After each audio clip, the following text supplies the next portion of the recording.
Good evening, one and all. I, Prachi Bharadwaj, on behalf of EBC, feel deeply honored to welcome you all on this momentous occasion where we gather to release Constitutionalism and the Rule of Law in a Theatre of Democracy by Justice AK Sikri. To mark the occasion, I would first like to welcome the dignitaries on the dais. People do not decide to become extraordinary. They decide to accomplish extraordinary things. Our chief guest today, Justice Sanjay Kishan Kaur, is the perfect epitome of this. His illustrious career spanning over 4 decades as a lawyer and a judge has been marked by a steadfast commitment to justice. As a judge at Supreme Court of India and the Executive Chairman of the National, I would like to request Ms. Bhumika Indulia, Associate Editor EBC, to felicitate Justice Kaur.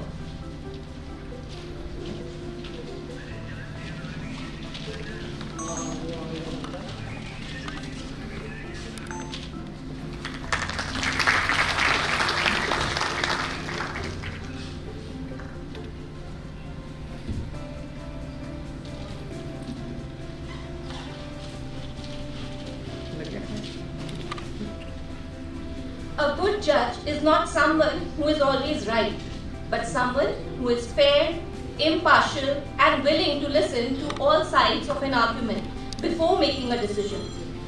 Justice Sanjeev Khanna is a prime example of such a judge.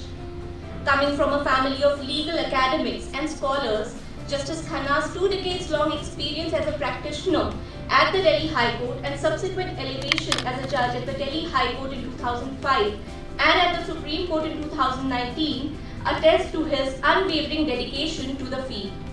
We are honored to have you here with us, sir. I would like to request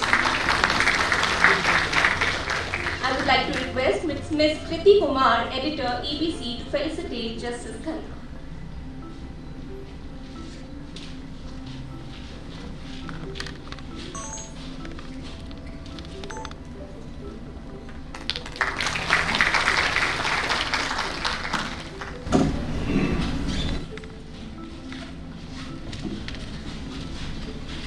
Caroline Kennedy once said, "Lawyers are the foot soldiers of our Constitution.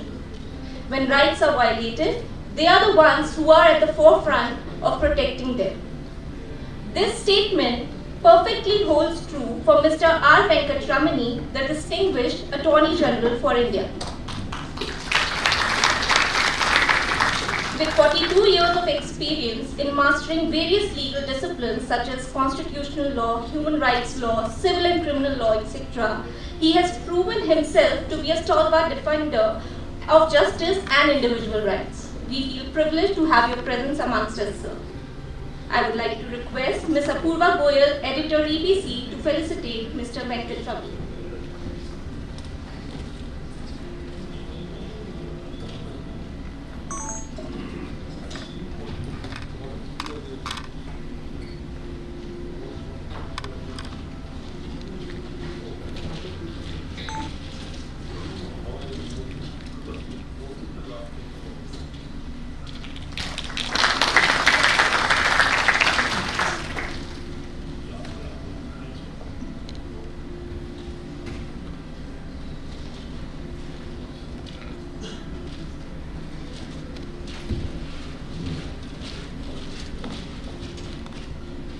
We are immensely delighted to have Justice Satish Chand Sharma amongst us today. As a trailblazing first-generation lawyer who has now ascended to the position of the Chief Justice of the Delhi High Court, Justice Sharma is not just shattering barriers, but also paving noble pathways for future generations. It is an honor to have you here with us, sir. I would like to request Shrajan Agarwal, Brand Marketing, EBC Learning, to felicitate Justice Sharma.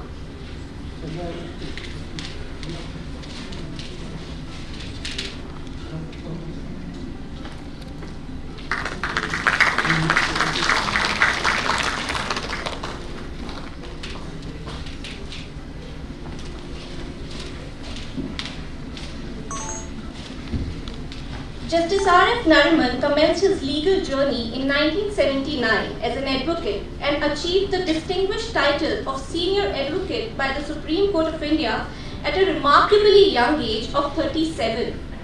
With an extensive experience of 3 decades in the legal profession, Justice Nariman has an impressive record of 500 reported judgments as an advocate and 360 judgments as a judge. Although Justice Nariman may have retired from judgeship, his enlightening YouTube channel continues to be cherished by all. We are delighted to have you here with us today. I would like to request Vidhi Khurana, editor EBC, to felicitate Justice Nariman.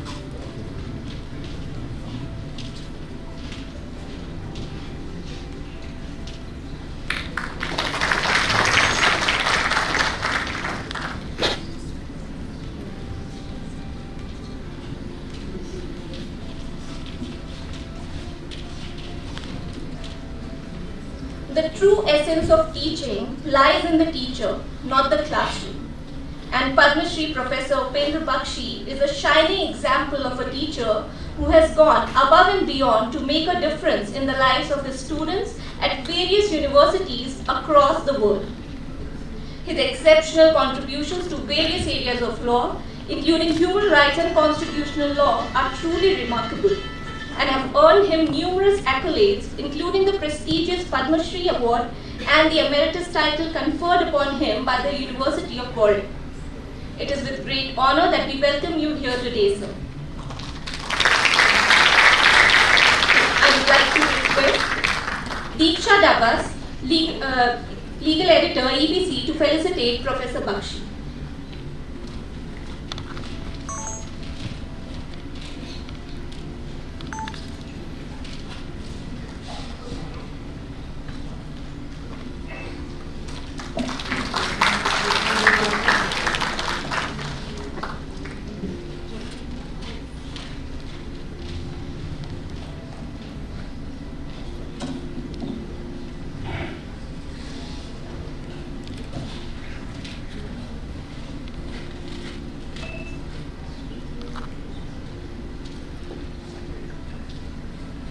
It is with great honor that we now introduce the man of the moment, Justice AK Sikri. With over 4,700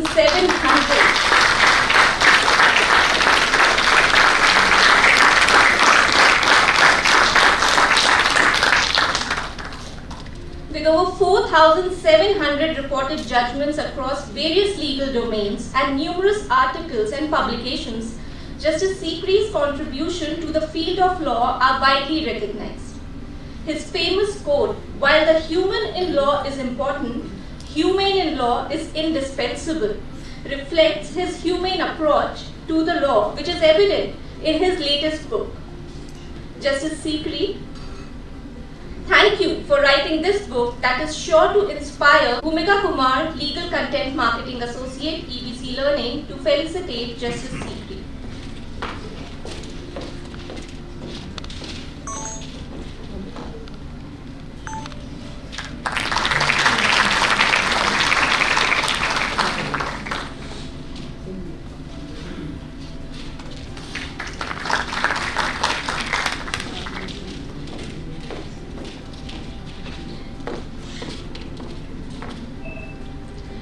In the 1940s, two young brothers ventured into the world of law book selling and publishing, unaware that they were laying the foundation for what would become India's largest legal publishing house.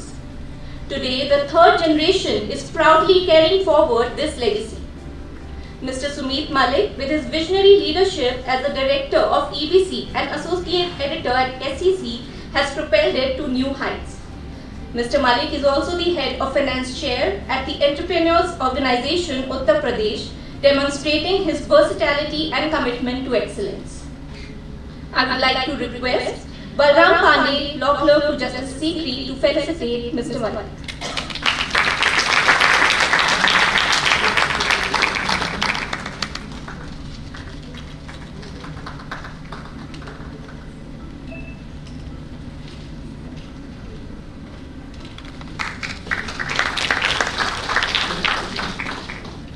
It is is also gratifying to have with us in the audience Honorable Sitting Judges of the Supreme Court of India, Justice Hima Kohli, Justice M.M. Sundaresh, Justice Ehsanuddin Amanullah, Justice Manoj Mishra, Justice K.V. Vishwanathan, Justice Ujjal Khoyan, former Chief Justices of India, Justice Uday Umesh Lalit and Justice R.M. Lodha, Honorable Sitting Judges of Delhi High Court, Honorable Sitting Judicial Members of NCLAT and NHRC, and esteemed former Supreme Court and High Court Judges. A warm welcome to all of them and to all our guests. Thank you for being here with us today. I would now like to invite Mr. Sumit Malik, Director EBC, to deliver his welcome address.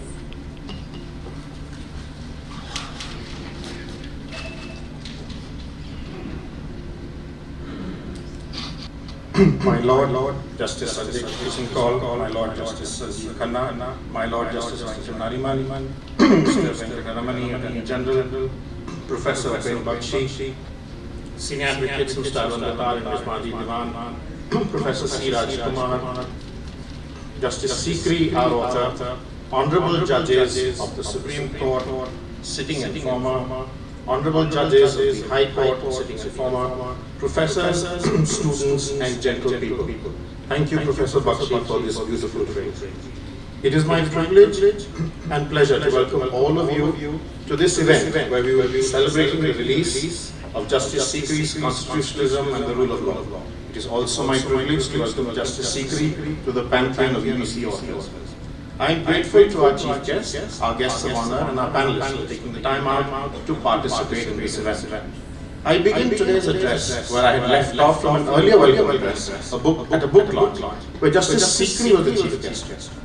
I had mentioned that Justice Sikri and I had some very interesting conversations around him writing some unexplored areas of law and some perspectives of law here too unexplored. This is probably the first of many such gems that will flow from his computer. He has presided over many EBC book releases, and here we are today at the release of his book, which is divided into 4 parts and has 22 essays.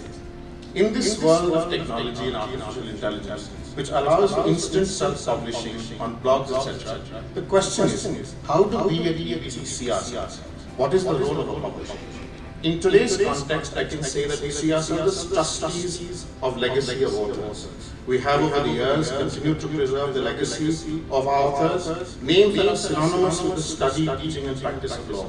Professor V.M. Shukla, Professor Kelkar, Dr. Avatar Singh, Professor Ahmed Siddiqui, Sri V.D. Mahajan, Sri V.G. Ramachandran, Professor T.K. Tope, Professor V.M. Gandhi and others. And their books are being revised at regular intervals. Professor Bakshi and Ms. Diwan are EBC authors, and I hope that Mr. Datar will accord us this privilege soon. A book, as I say, is a custodian of thoughts and ideas. Whereas judges, when deciding cases, are bound to decide the list before them on a given set of facts and apply the law to those facts. Authors, when writing books, do not face such limitations. A good author will explain the law to their audience, but a great author will also show the light forward by placing their thoughts and ideas in a book of what they consider the law ought to be. Justice Sikri has done exactly that in each of the chapters of his book. And we will be witness to a very interesting panel discussion on constitutionalism and rule of law later on in this program. We at EBC, as we enter our 81st year of since our incorporation, and what we have sort of learned to understand is what the academic and legal profession requires and what our role can be in fulfilling that requirement. We believe that our role is to bridge the gap between legal information and knowledge and those who consume that legal information and knowledge. As a third generation of this publishing house, I have been blessed to have been shown the way by my elders. My great-grand-uncle and grandfather had very humble beginnings, serving lawyers, including the great Mr. Ambedkar, when they started off in 1942. But even then, the mission was clear: provide a service to assist the practitioner in their work. The mission continued with the same spirit when EBC started publishing books for lawyers and for students in 1947. The books that we produce must necessarily be of a very high quality and assist the reader in their quest for legal knowledge. In 1969, Mr. Swain Malik graduated from Delhi University, having studied by the newly introduced case method. We realized that there was a need for faster reporting of Supreme Court judgments. Thus came about the innovation of Supreme Court cases. As all of us are aware that there can be no second edition of a law report, and it must be got right the first time. Prompt, accurate and complete reporting has been our philosophy, which we've adhered to since then, and we understand and recognize our responsibility more so that the honourable judges on the bar rely on SEC. We have now taken up the onerous task of reporting judgments of the Supreme Court since 1950 to 1968, a period not covered in SEC earlier. Just in the first 10 volumes we discovered and reported many judgments of the court hereto never reported before. EBC was one of the first Indian publishers to introduce a legal research database on CD-ROMs in 1996, which was less than 650 MB in size then, and now the SEC Online Web Edition has grown to over 20 terabytes of data, 5 million documents covering over 400 plus jurisdictions around the world. Even though we believe that the printed book is not going away, yet for the tech savvy, we have the EBC's EBC Reader platform, which is ready and has over 400 books, and we add new e-books to it every day. The SEC Online blog, on which we report happenings in court, law schools and the like, no live reporting, has now over 1 million views and over 500,000 visitors every month. Constantly innovating EBC's newest services, EBC Learning and e-learning platform and Mercury, a judgment tracking software, are already gaining loyal users. We are also fortunate to have as part of the EBC family a dedicated team of legal editors, software engineers, DTP staff, copy editors, sales and marketing staff and managers who are as much, if not sometimes more, invested in ensuring that what we produce from the house of EBC is of high quality, authentic, accurate, and reliable. It has been a wonderful experience working with Justice Sikri on his book, and we've already discussed more works which are in the pipeline. Thank you so much. Thank you, Sumit sir. I would also like to extend a warm welcome to Justice Sanjay Karol, Judge, Supreme Court of India. I would now like to request the chief guest for today, Justice Kaul, to address the audience. Justice Khanna, Justice Sikri, Justice Nariman, Attorney General, Chief Justice of Delhi High Court, Professor Bakshi, Mr. Malik, a large number of sitting and retired judges, members of the bar, ladies and gentlemen. To see such a galaxy of luminaries around me is a matter of great satisfaction and a reflection of Justice Sikri's popularity and his legal eminence. I've had the privilege of practicing as a lawyer before many of the honorable judges here, being with some of them part of the bench, and so it's a momentous occasion for me also to be here and have the opportunity to introduce what Justice Sikri is written upon. Justice Sikri has always been an academician first, and thereafter a man of law for other reasons. His judgments reflect his academic interests. Many of the judges have also had the privilege of being taught by him. I didn't have that, I passed out earlier than that. Since Justice Sikri mentioned that he would be writing this book, I was eagerly looking forward to it. And it is my great honor to be here, invited as a chief guest. In addition to being a celebration of Justice Sikri's judicial career, the book is an important contribution to the constitutional scholarship.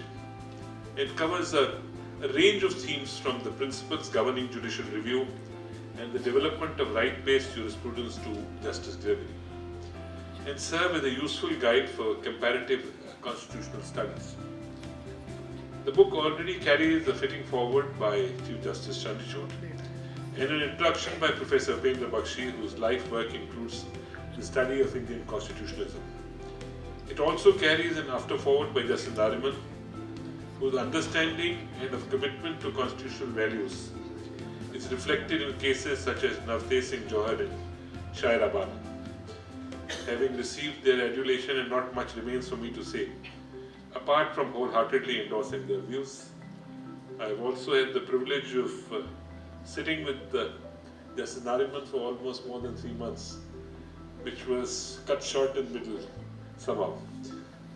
Professor Bakshi, who is in the audience today, famously theorized the constitutionalism is one of the three constitutes of the Constitution, the other two being the text and interpretation of the text.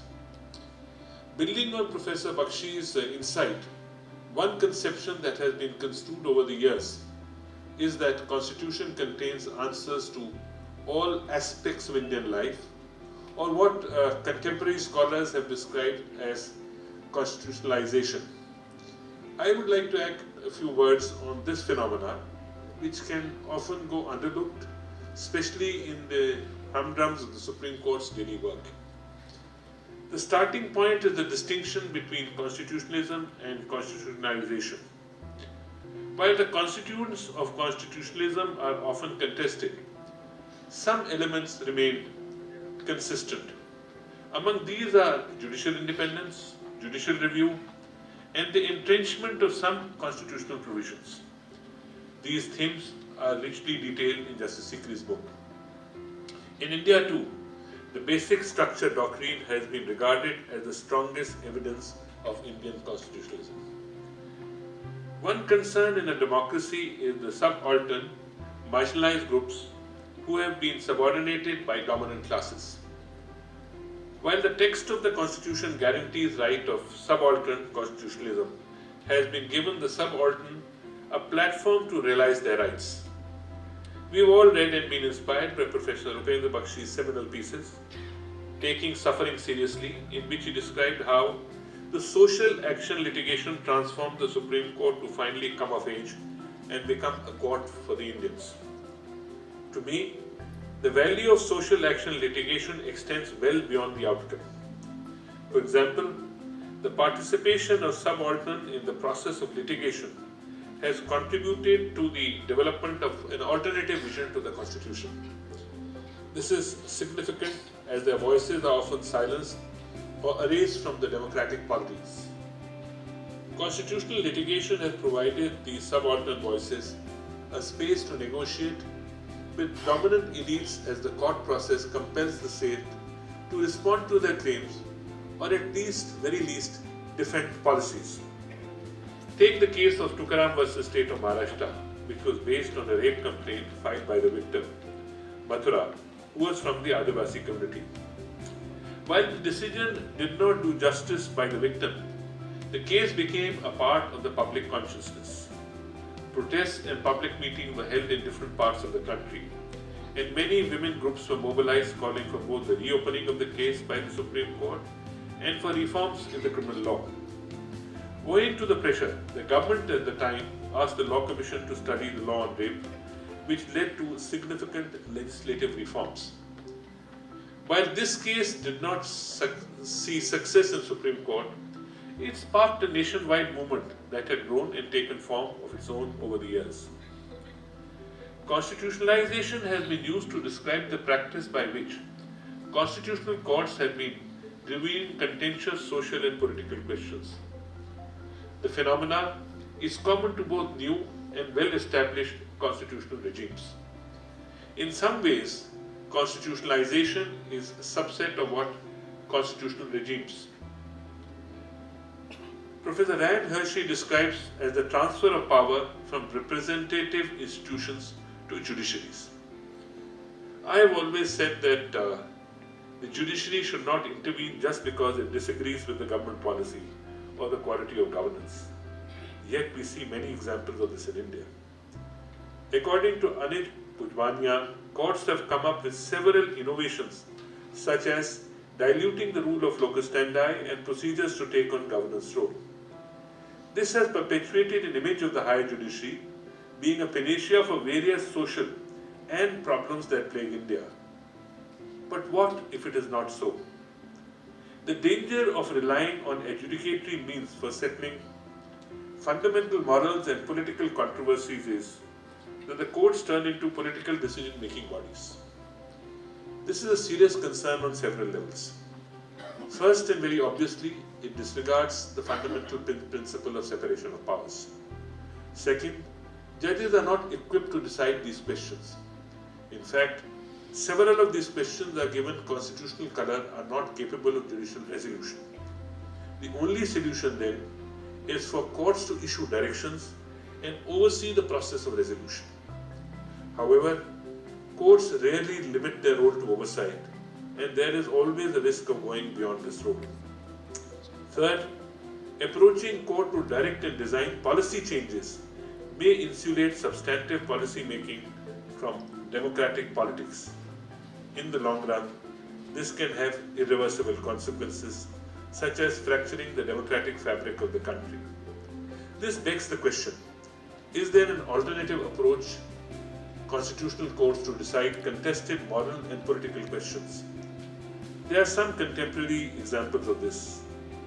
In Ireland, a predominantly Catholic country, the 8th Amendment to the Constitution of Ireland granted equal rights to mother and unborn child. This meant an almost complete ban on abortion.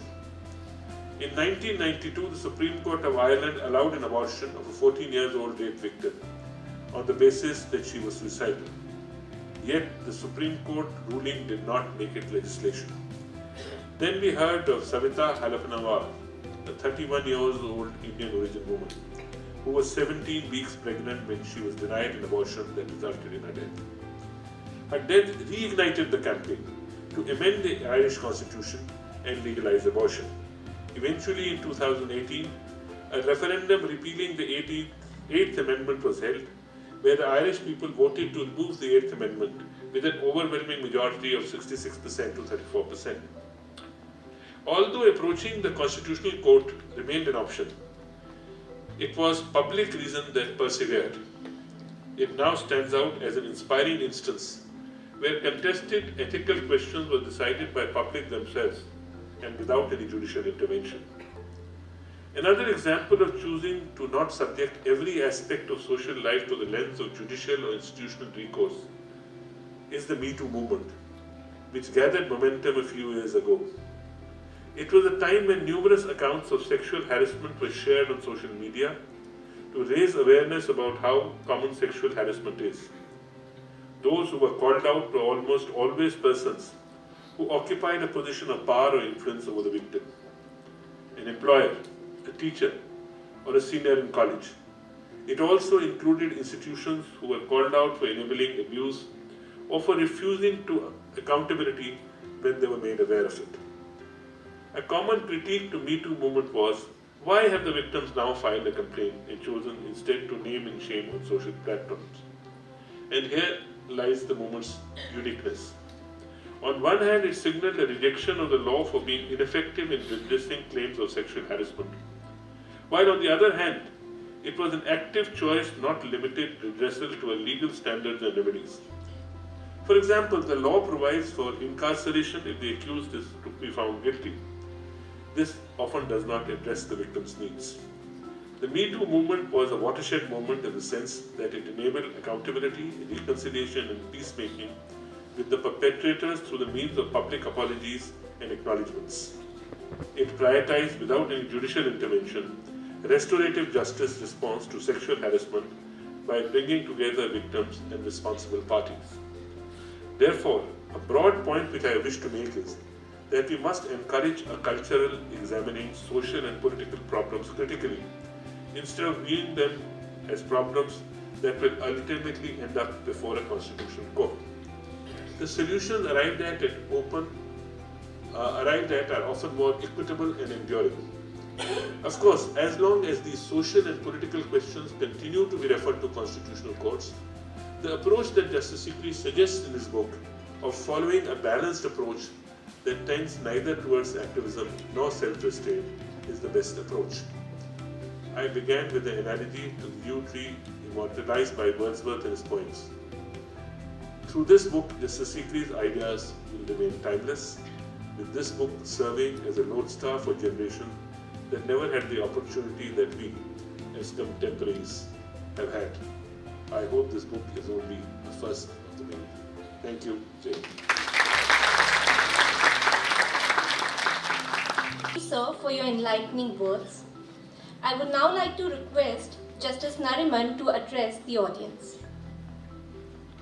My dear Arjun, Sanjay, Sanjeev, Venkatramani, Chief Justice Sharma, Professor Bakshi, Mr. Malik, dignitaries, brethren, ladies and gentlemen. This beautiful book has come as a timely reminder to democratic governments worldwide not to tamper with constitutional values. You have all seen what has been happening in Israel at present. Israel has, despite this huge demonstration by so many of its people, bludgeoned through a law in the Knesset in which it has cut at the root of constitutional democracy. It has done three things. One, it has tampered with the appointment process of judges. Two, it has tampered with judicial review. And three, it has tampered with how you judge legislation. In short, the balancing act that judges perform, stating that a legislation is either reasonable or unreasonable. Israel and India started out pretty much at the same time. They started out in 1948, we in 1947. The difference is that they had a constituent assembly which somehow just abdicated in favor of stating that the Knesset, which is their parliament, will by simple majority and from time to time make what they call basic laws. Whereas we have this beautiful constitution, which is the longest in the world. So Israel is therefore without a written constitution. And look at the consequence. Basic law after basic law has been made. There are 13 such made till date. One of them in 1984 was a basic law with the judiciary. And apart from setting up an independent judiciary, it had a judicial appointments commission in which 5-4 it was tilted in favor of the judiciary. You had 3 members of the judiciary, you had 2 from the bar, and on the other side you had 2 ministers and 2 MPs from the Knesset, which resulted in persons like Barak being appointed president of the tribunal, a man who Justice Sikri admires and whose name will be throughout the pages of this book. And it is this great president who laid down judicial review as a matter of Israeli doctrine in 1995 in that famous Bank of Israel case. Now, despite all this having been done, the appointments process now by the new law is sought to be weighted greatly in favor of government. In India, fortunately, we have had 4 judges' cases, all of them of large benches, first of 7 and the next 3 of 9. And the upshot of all these judgments ultimately is that we have wrested from the executive the right to appoint our own judges and have jealously guarded it by ultimately even striking down a constitutional amendment. Unfortunately, in Israel, today this is not the case. And the idea obviously is that the appointments process is now in the hands of a right-wing government, which will now appoint judges only favorable to its policies. The second change they have made is also something that has been tried here before. The change made in Israel is that only 15 judges sitting en banc now, instead of in divisions, can judge the constitutional validity of a law. And if it chooses to strike down such law, 80% of them will have to agree. If you remember, one of the many features of the 42nd Amendment was exactly this, that 7 judges here of the Supreme Court and 5 judges in the High Court would be the minimum number to decide constitutional validity of central and state statutes respectively. There was a bifurcation. And 2/3 majority was required in both. Now this failed here because the very next constitutional amendment, the 43rd, undid these 2 provisions. They were contained in Article 144 capital A, which was abolished, and in 228A, which was also abolished. One other disturbing feature is that in Israel, assuming that you have crossed the threshold of 80%, the Knesset by simple majority can now annul your judgment. Now even that has been tried here and has failed. The great Sabbamurti case, if you remember, in Article 371 capital D, dealing with Andhra Pradesh, you had a subclause 5 which said that a party to the litigation, that is the state government, between government servants and the state, may choose to enforce an award, may choose to modify it, may choose to annul it. Our court struck it down on the ground of basic structure, saying obviously this is a huge interference with the basic tenet of separations of powers, and it's the judiciary alone that can decide and enforce its decrees and judgments. So this has been tried here and has failed. And so far as the last is concerned, reasonableness, strangely, our Article 19.2, which dealt with restrictions on freedom of speech, contained an omission as to whether restrictions should or should not be reasonable. This was immediately rectified by us in our first amendment. So reasonable was added. Whereas here now what they are seeking to do is to take it away. The people in Israel should be given a copy of this book, because this book will show them our way of having dealt with each and every transgression that has been made. Thank you all very much. For those wonderful words, sir. I would now like to request Mr. Venkatramani to address the audience. Address a power-packed audience, I think I require a lot of humility, and I suppose I'll be able to gather it in the course of a few minutes of my very confined engagement. I mean, to this book, when it landed on my table, I was wondering when I was going to complete reading this book, but I proved myself false that within 24 hours this book landing on the table, I almost finished reading this book, because the absorption content of the book, I confine myself to only one concept which I think may float around for some more time around us. If Montesquieu has to be here today, probably he would fundamentally rewrite his book. And if the grammar of politics has to be rewritten today, we would be probably looking at the whole world of political process, lawmaking process, institutions involved in this, and the rules of regulation concerning these institutions in fundamentally different ways. And when I wrote a book on inappropriate judgments for the first time, I was exposed to an idea of a new theory of courts, where courts become deliberative institutions. They're not merely institutions which are to receive and to respond. So we did a new theory of courts where, in the expanding horizon of fundamental changes in life around the world, domestically and globally, this book brings a very interesting insights. When I say the new theory of courts, I must digress here for a minute.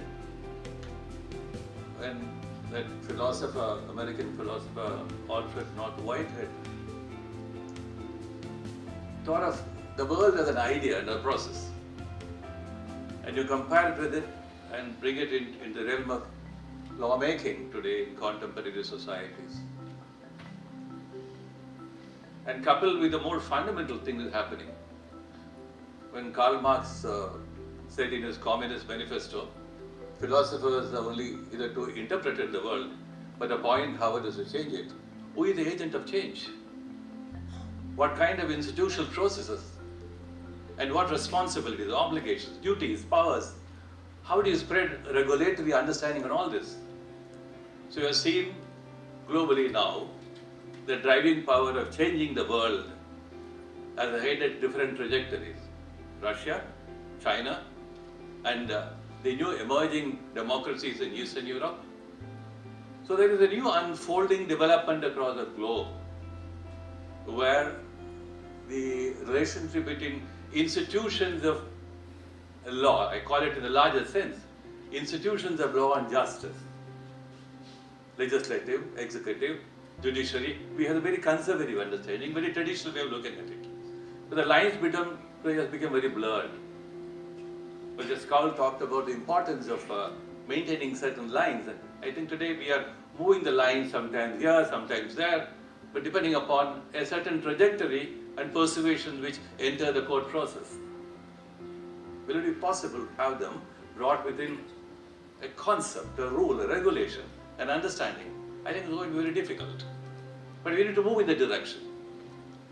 And all the important insights which we gather every day from the Constitutional Court's work, I think gathered in this book. And that's a great contribution which I think one can probably talk about the book. And the spread of the chapters, when you just pick up the contents of the Universal Declaration of Human Rights or all those later day conventions and covenants, you can all condense them and put them together in this book and see them here. When Vishaka was on the part of her jurisprudence, we were sitting back and wondering what exactly is this new entry into jurisprudence. But it has become the mainstream of our understanding of law and justice. And how did it happen? I think it must happen more and more. If the attorney doesn't speak like that, I may be, of course, very conventional conservative. If the attorney speaks a little more, I can be radical. But I think the line somewhere lies between this. Even I will probably talk about the understanding of conventionalism, radicalism, etc. I think outdated. Because the way global changes are taking place, global institutional motions are moving towards unknown areas. I think we need to welcome ideas which are contained in the book more and more. And every endeavor, every effort, every human mind's engagement in writing more and more about these ideas, I think are going to be part of a life and a common engagement towards justice. With these few very humble thoughts, I close my address today, and I'm sure that this book will not merely traveling the Indian shores, but across the globe. I wish you all the best, Justice Sikri. Thank you for your enlightening words, sir. I would now like to request Professor Bakshi to address the audience. And Mr. Justice, of course, all Chief Justice, Mr. Barr, very many distinguished friends and participants whom I see up to the middle of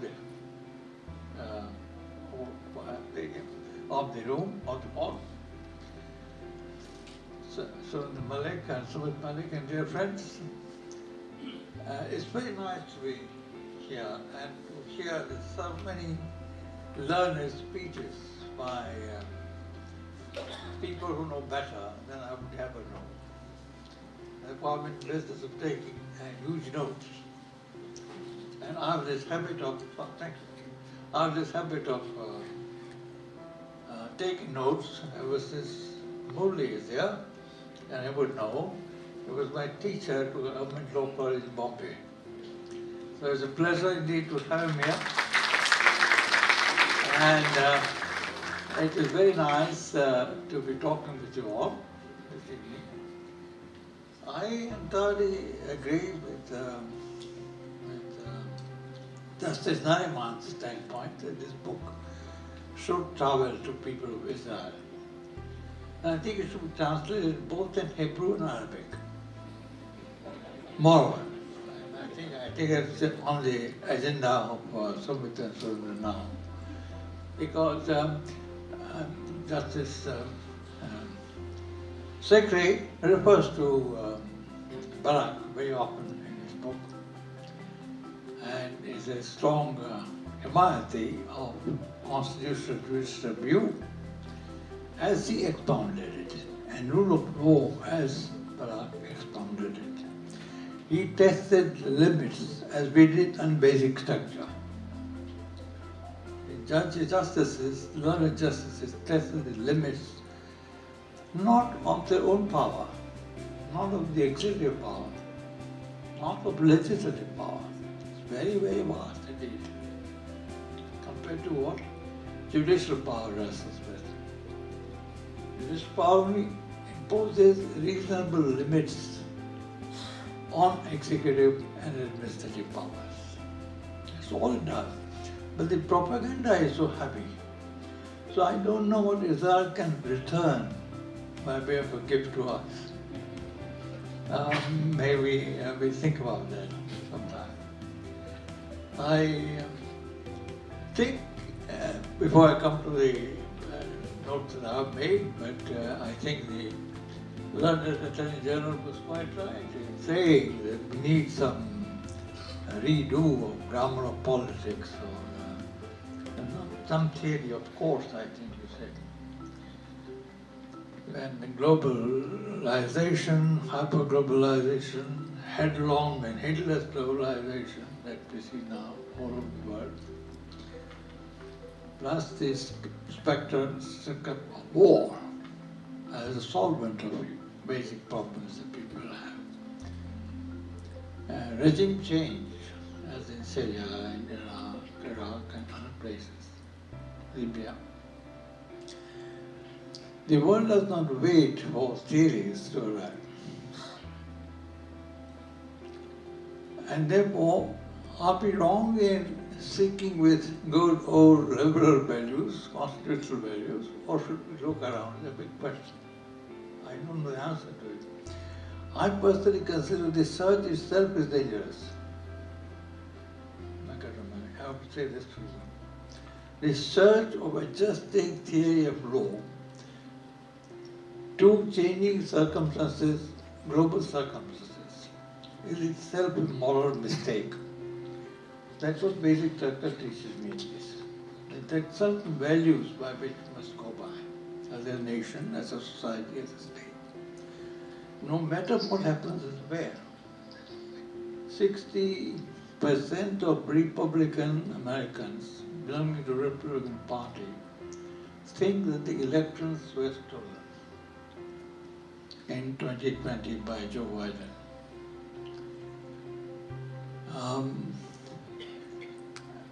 And there is a very real possibility that Mr. Trump will be seen again in the White House in the near future.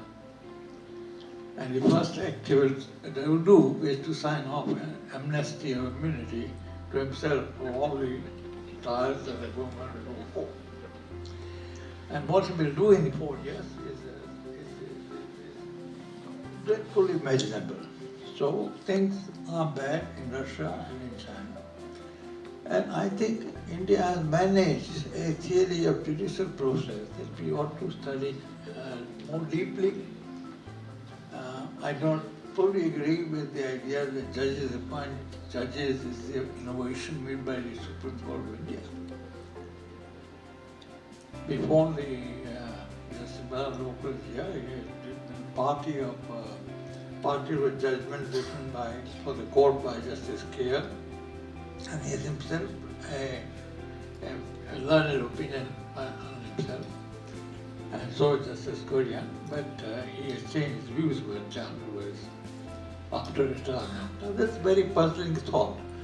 When judges receiving superannuation for services rendered in the past change their mind on the judgment they were given, what significance may be attached to them? Chief Justice Chandrachud also apologized to the nation for habeas corpus case while he was Chief Justice. And he was in the habit of giving many apologies. I told Mr. Chief Justice Chandrachud, asked him upon retirement I in fact wrote an article that he doesn't deserve to get a pension because 3 times he apologized and told the nation that he was wrong. And he was applauded by the nation when he said he was wrong. He did terribly wrong, then he said in civil service cases and so on. He said in 3 cases he was wrong. So I think there is a lot of, to digress better, a lot of things that should, and I know Justice Rocker does not always agree with me, but I think there is a problem here. Can a judge withdraw from a judgment when he is no longer in judgment seat and no longer in the court? It's a problem we have to consider. And what is the effect of that withdrawal on the surviving judges who are on the benches that violate withdrawals? No judges have absolute freedom of speech. They can say anything they like, or there must be some restraint, a code of conduct that binds them as some standards. That's a very important question. I'm staying a bit. So I think as far as judges appointed, there is a lot of propaganda. India is the only country where judges appoint judges.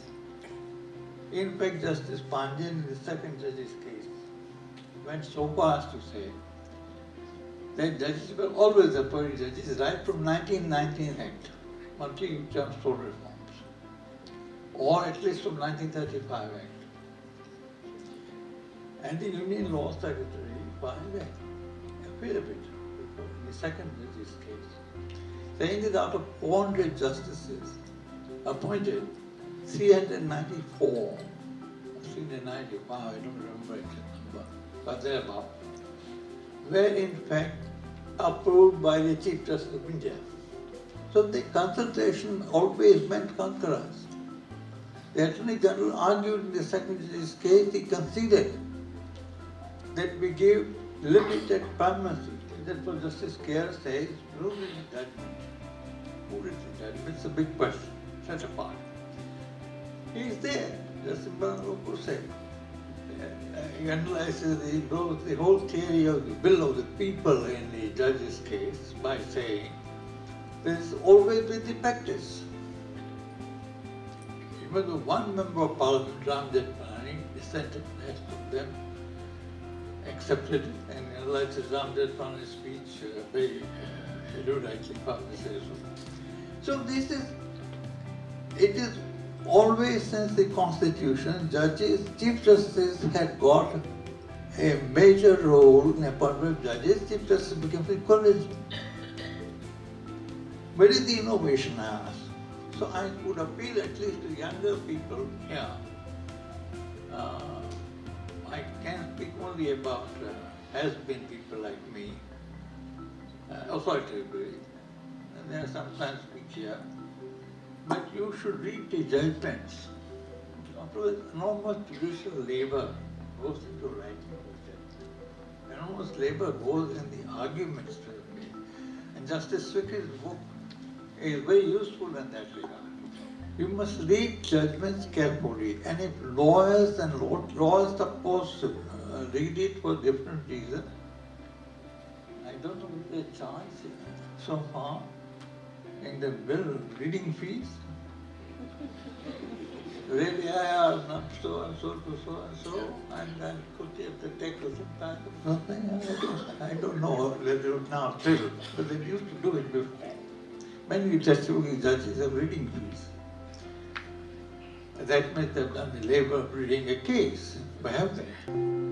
They treat a case as a commodity, just as Sumit Malik does, and Sundar Malik did, from which a copyright is derived.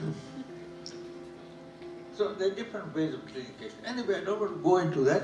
I think Supreme Court has behaved responsibly and well in the application on development of basic structure. Justice Kerr said in his 500-page opinion in NJSC case, he said, and it is the most important statement made ever by any judge, said it's a bedrock of the Constitution, it's said to be bedrock of judicial interpretation, but it is the idea of judges, appointing judges, or idea of basic structure, he called it a fragile bastion. That one has to be ever so careful and anxious.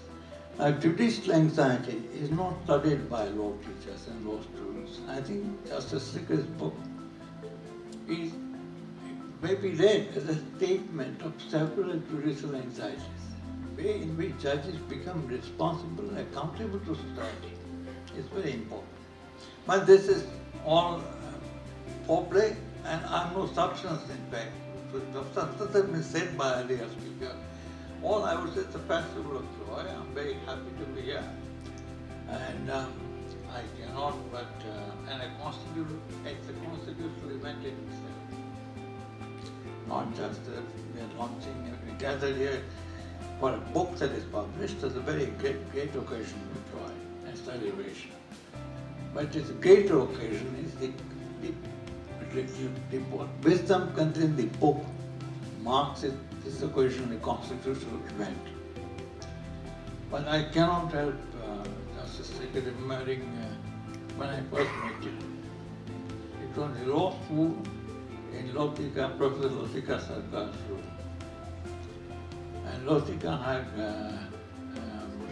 started a year ago or 2 years ago something called a Manu Sabha, discussion group of the active students. And he was the Sikh anchor of this group. I remember I met him as a young student of law, and ever since then I was seeing him in the judicial position. But it is inescapable for me today, not to remember Lotika would be a sacrilege. So I convey to you and carry to you her good wishes and her blessing to wherever she is on this occasion. And our choices greetings are with you on this occasion. You would have been very, very happy that you have written this book. I also say constant emphasis upon the title on was in the rule of law. And I would like to just remind you, I remember telling today myself, never heard of a man called Jawaharlal Nehru, perhaps you might have. I'm not sure any longer. Young people know it doesn't appear on Twitter. I don't look at social media, so I don't know. But this is a great guy. And inaugurating, I think, the Afro-Asian Consultative Committee meeting, conference, on the subject of rule of law. He said the rule of law must run close, and I quote him, to the rule of life. And I've been teased by this statement. And I get a lot of insight from Justice Sikri's book on what the rule of law might be, what decision for judges is comes first. But I don't understand rule of life. Rule of life, was it the 9th Amendment? First Amendment, 9th Schedule? For the cancellation, invalidation of Supreme Court judgments and constitutional amendments was unbridled parliamentary sovereignty. I don't know what he meant. But he had an important point that it should run concurrently, close to social life. And I think Justice Sikri brings this flavor of narrow insight into the rule, that it should not be only what Justice Sikri, I think, calls somewhere ivory tower values of the judge or of the court, but it must resonate with the people at large. In that sense, that was a profound insight, and I think this book carries that insight. I must end, but and after I make 2 remarks. One is, I wrote somewhere, I've emphasized that in my epilogue or something. He's the only judge, by the way, who has only justice, by the way. I can't think of anybody. if I'm wrong, correct me, who acknowledges two teachers by the two chapters in the book. One is social empathy, and secondly is somebody called, I forget who it is. It is very interesting that he died, because after all, it shows a great mark of humility, of fellowship, of learning. We all learn from each other.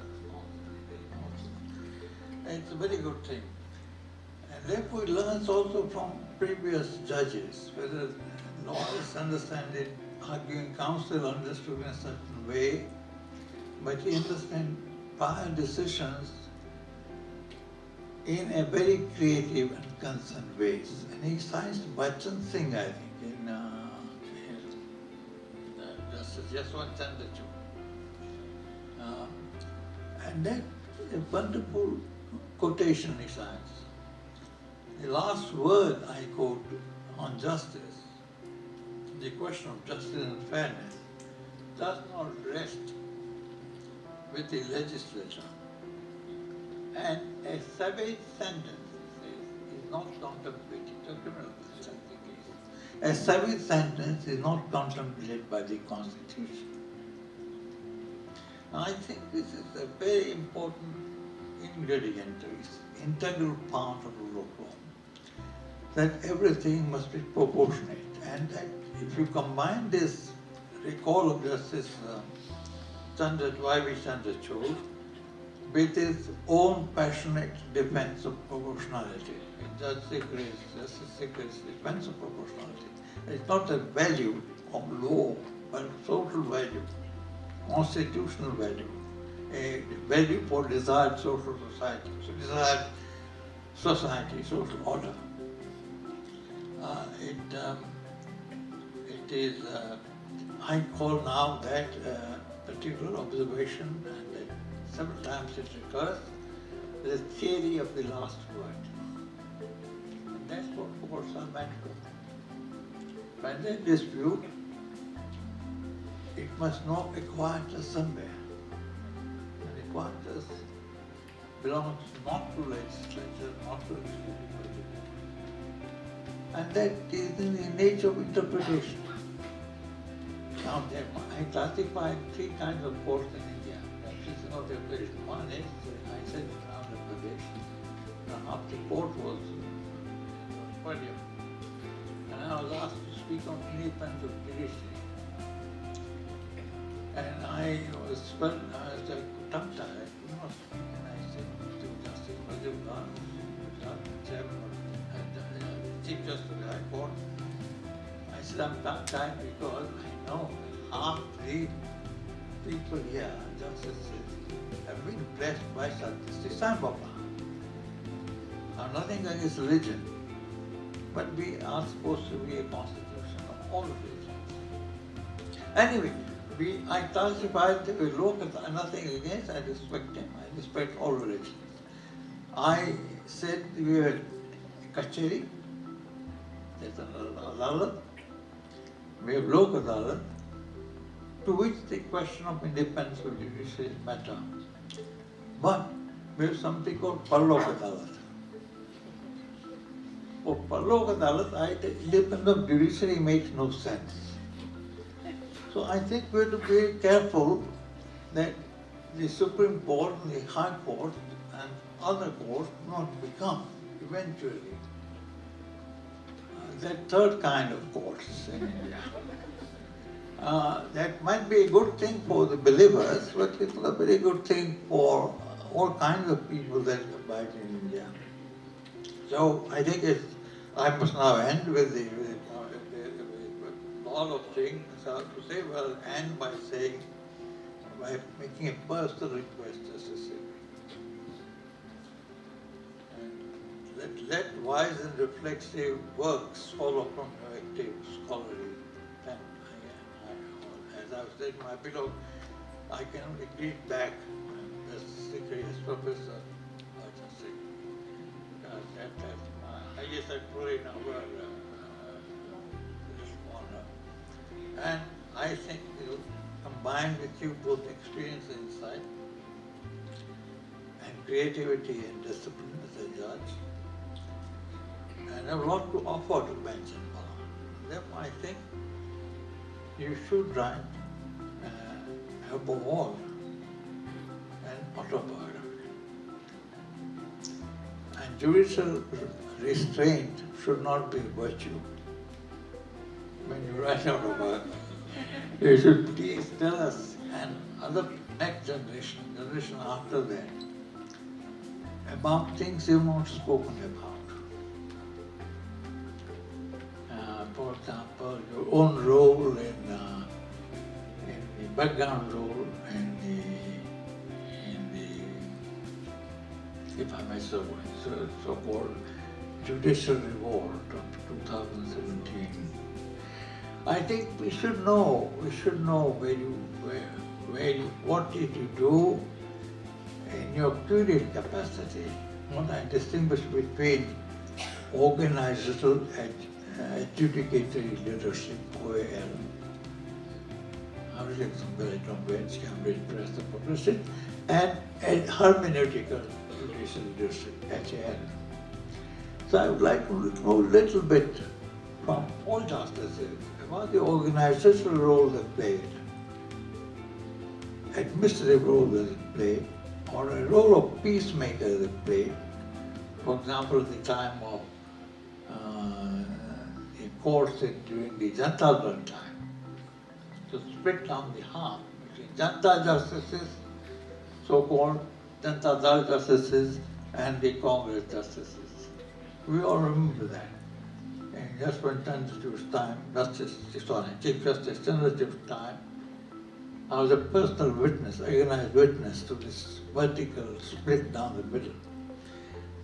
We do not know, we as people of India, we as citizens of India, do not know what goes on in the court. And there must be ways without displeasing your colleagues. And you are quite diplomat yourself, if I may say so.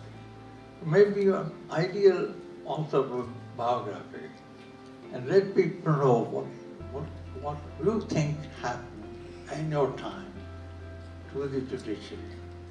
And that we never know, and I think it would be invaluable if you were to listen to this sometime in your writing. Thank you indeed.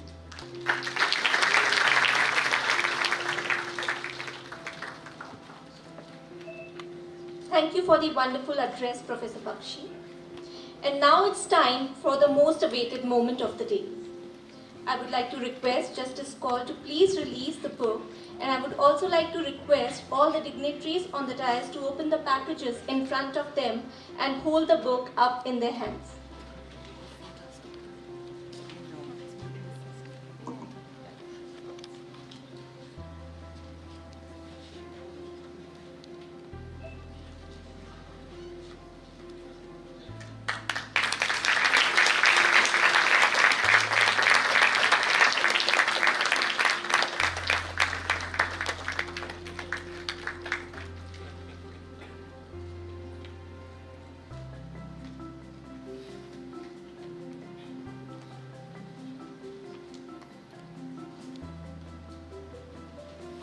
Thank you, everyone. It was truly a remarkable moment to witness. It is now time for us to hear from the author himself. Justice Sikri, please address the audience. Let me, at the outset, say that I am grateful to all those sitting on the dais who have really made this occasion very memorable for me and my family. And I'm also beholden to each and every person who has come and graced this occasion. I find my colleagues at the bar, many advocates here. I find my colleagues on the bench, many sitting judges and retired judges, both from the Supreme Court as well as High Court. And it's not only Delhi High Court. I have presence from Punjab and Haryana High Court.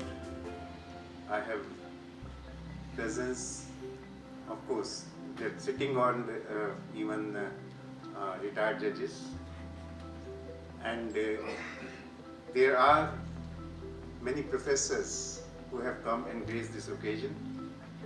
So I am apart from my family members. So therefore I really extend my gratitude to all of you. My role was simple and straightforward today. That was to introduce the theme of the book. But I feel that it has already been done by all these esteemed speakers. Let me only share some of the thoughts. Actually, it was in the year 2018 when, as on this November 26th November, every year we celebrate Constitution Day, and it was 67th Constitution Day which was to be celebrated, and I was asked by the Chief Justice to, all of us and many others were asked to write an essay, contribute, so that it is made a part of the book that was to be released on that occasion. And at that time I was just reading some article where a great political thinker and historian had said that the average life of a constitution, he had studied, he had quoted from some study by some university, that many constitutions have been written in various jurisdictions, and the average life is only 19 years. That if we take the average of all, the constitutions have not survived more than 19 years. So the thought came to my mind that, okay, this is our 67th year. So what is the reason? And I therefore deliberated on that and wrote The Endurance of Indian Constitution, an article on it. Thereafter, we come to COVID. Mr. Lalit Bhasin was now writing a book on the 70 years of the Constitution, and he asked me to again contribute an essay for that book. And this time I thought of constitutionalism, on that, or Indian constitutionalism, and we have to write something. COVID and particularly lockdown period gave me abundance of time which was available at my disposal, and I read a lot about this. Whatever is the literature in various other countries, how the democracies have survived or thrived, or how democracies have even died in various nations. And then I wrote that again in the context of Indian Constitution, and I came to know, I would say it's not my naturally original idea, that there is something, constitutionalism, which is above the Constitution.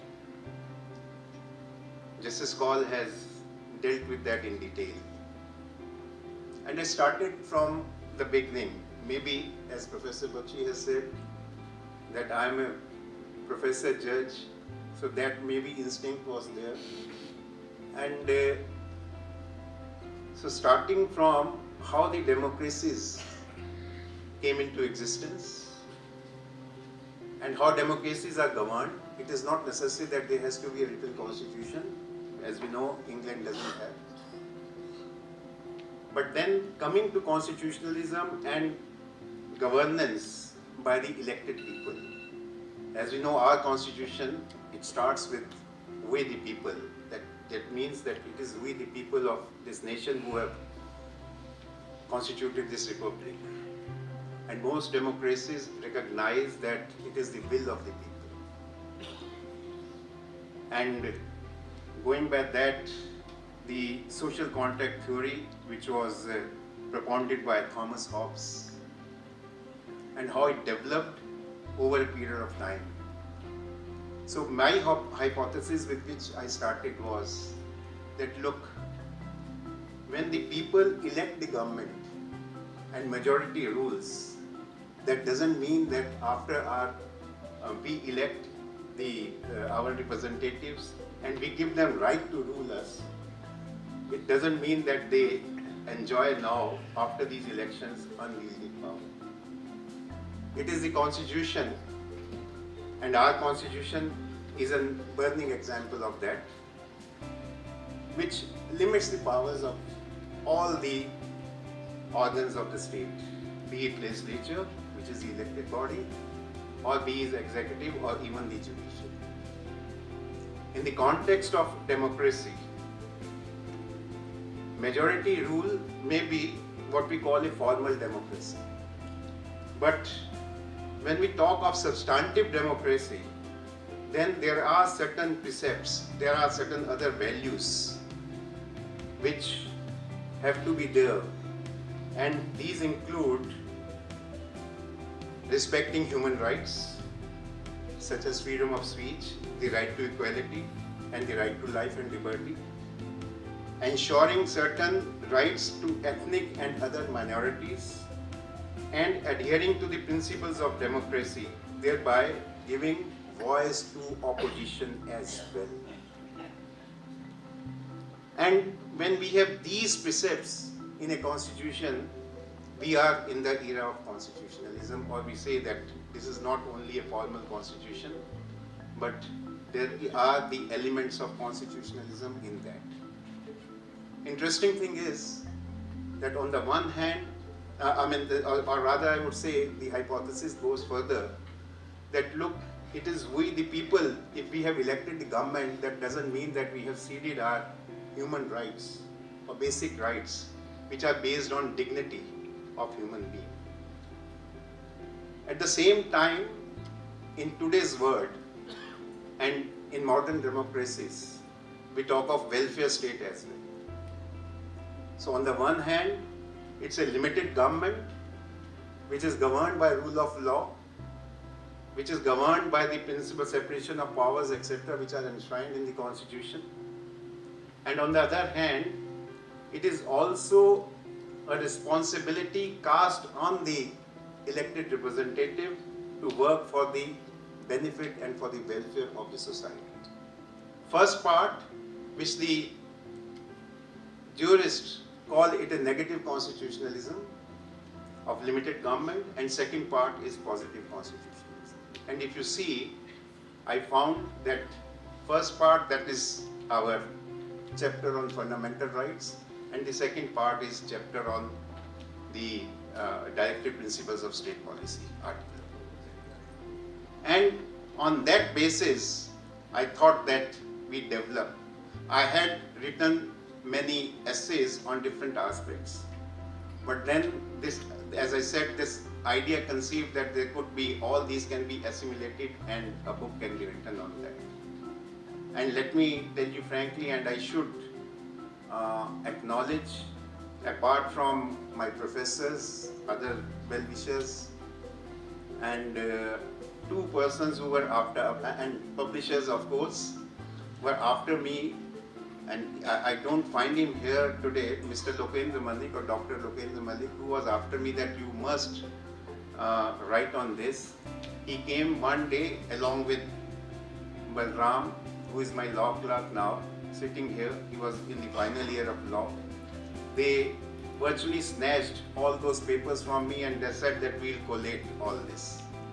And the in writing this book, the kind of I would say contribution which is given by Balram is tremendous.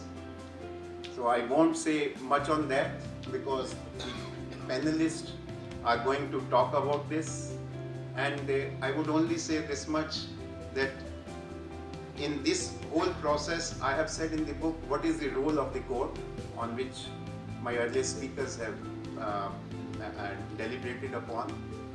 And again, yes, as was rightly mentioned, drawing from what President Justice Aaron Barak has said, that the two fundamental roles of a judge in a democracy. One is to protect the Constitution and the rule of law. And number two is to bridge the gap between the law and the society. So first role in our Constitution, again, we can see in Chapter 3, Fundamental Rights, and second role in Directive Principles of State Policy. So on that, panelists are going to discuss. I would not say more, except this, that again, at the end, you will find in the book that apart from these essays on constitutionalism and about access to justice as well, I have at the end written about my two teachers as well. One is Professor Bakshi and other is Professor MP Singh, who is sitting here. Because I feel that the qualities of a good lawyer, first good student, then good lawyer and then good judge, which we acquire over a period of time, the seeds were sown in law faculty by my teachers. And therefore, I have still tried to weave it, these chapters also in the theme of the book, if you go through the book. And these are not out of place, but at the same time, it was my duty to mention that as well. Last comment, Professor Bakshi, you were saying about our first meeting in Dr. Latika Sarkar's. I remember those were the days, and why I am saying so. This was reverse of ADL Jabalpur in law faculty, which I witnessed. Professor Latika Sarkar was our professor in charge. And if you remember, those who were students in law at that time, because of emergency, there were no elections, students' election. Instead, there used to be a committee constituted where persons would be nominated, they would run the student union. And who would, in each college, would be the person, convener we used to call, convener, co-convener, instead of president and vice president. From top command to every college, this would come that this is our list and you nominate them. Professor Latika Sarkar said, sorry, I'm not going to accept what you are saying. I have my own person and she has chosen me. And in that context, we were there in that room and she described about me to you.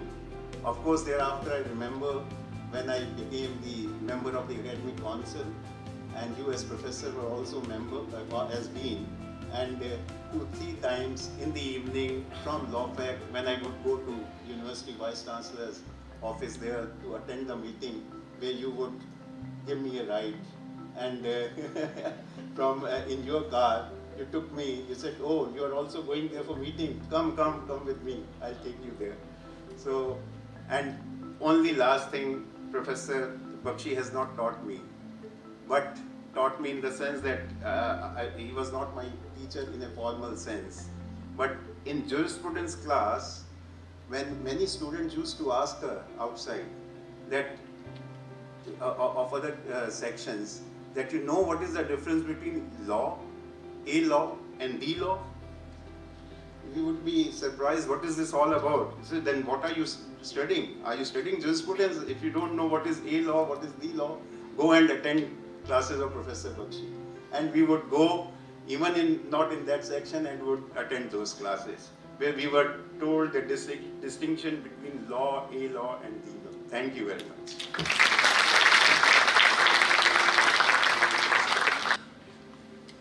Thank you, sir, for such a wonderful introduction to the book. We will now proceed to the next session of today's event, which is the panel discussion on the book's theme. But first, I would like to thank our respected chief guest and guests of honor for being a part of this momentous occasion. I would like to request you all to please join our audience for the panel discussion And I would like to request our panelists to join Justice Khanna and Justice Sikri on the dais. Please allow me to introduce our esteemed panelists to all of you.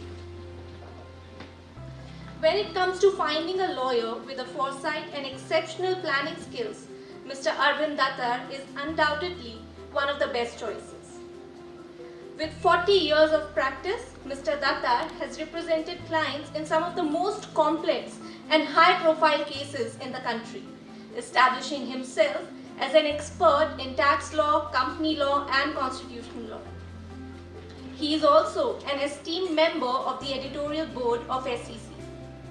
Mr. Datar's contributions to the field of law are numerous, and his humility and meticulous planning have earned him the respect of his peers and clients alike. It is an honor to have you here with us, sir. I would like to request Ms. Priti Kumar, editor, to felicitate Mr. Datar.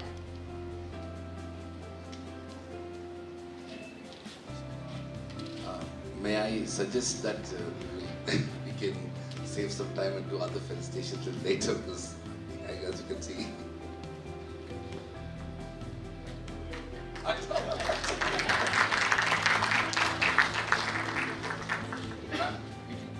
I would suggest I'll just move into the moderation and start the session. It will help everybody, I suppose. Please allow us to go ahead with the felicitation. Thank you. I'm so sorry. Just the felicitation at least, please. Right. I would like to request Ms. Apurva Goyal to felicitate Ms. Madhvi Dima.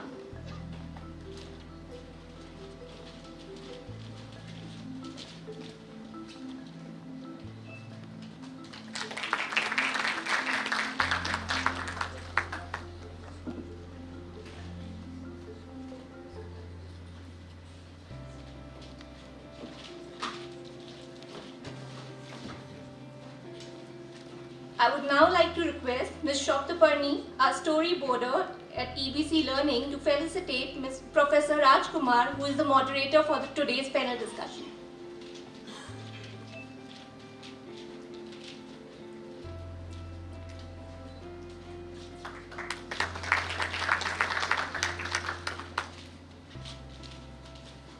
The stage is all yours, sir. Thank you very much. It's been a fascinating launch, and I want to first of all congratulate Honorable Justice AK Sikri for really taking out time from the life of a judge to be able to write a book, some of which has been part of his previous writings, but to culminate that book into a fantastic tour de force on issues surrounding constitutionalism, rule of law, democracy, and of course also to connect that entire story as a part of a wider theatre of democracy is truly fascinating. Congratulations to you, sir. I'm going to skip my own introduction to the book because we are clearly running short of time. I have a fantastic group of 3 individuals who will be reflecting on certain pointed issues that I intend to ask them. We have with us Honorable Justice AK Khanna, Judge of the Supreme Court of India, Mr. Arvind Datar, Senior Advocate Supreme Court of India, and of course Ms. Madhvi Dima, who is another Senior Advocate Supreme Court of India. My first question to you, sir, Honorable Justice Khanna. It's kind of one of the things that the book has attempted to do is essentially to articulate the role of a judge in a constitutional democracy.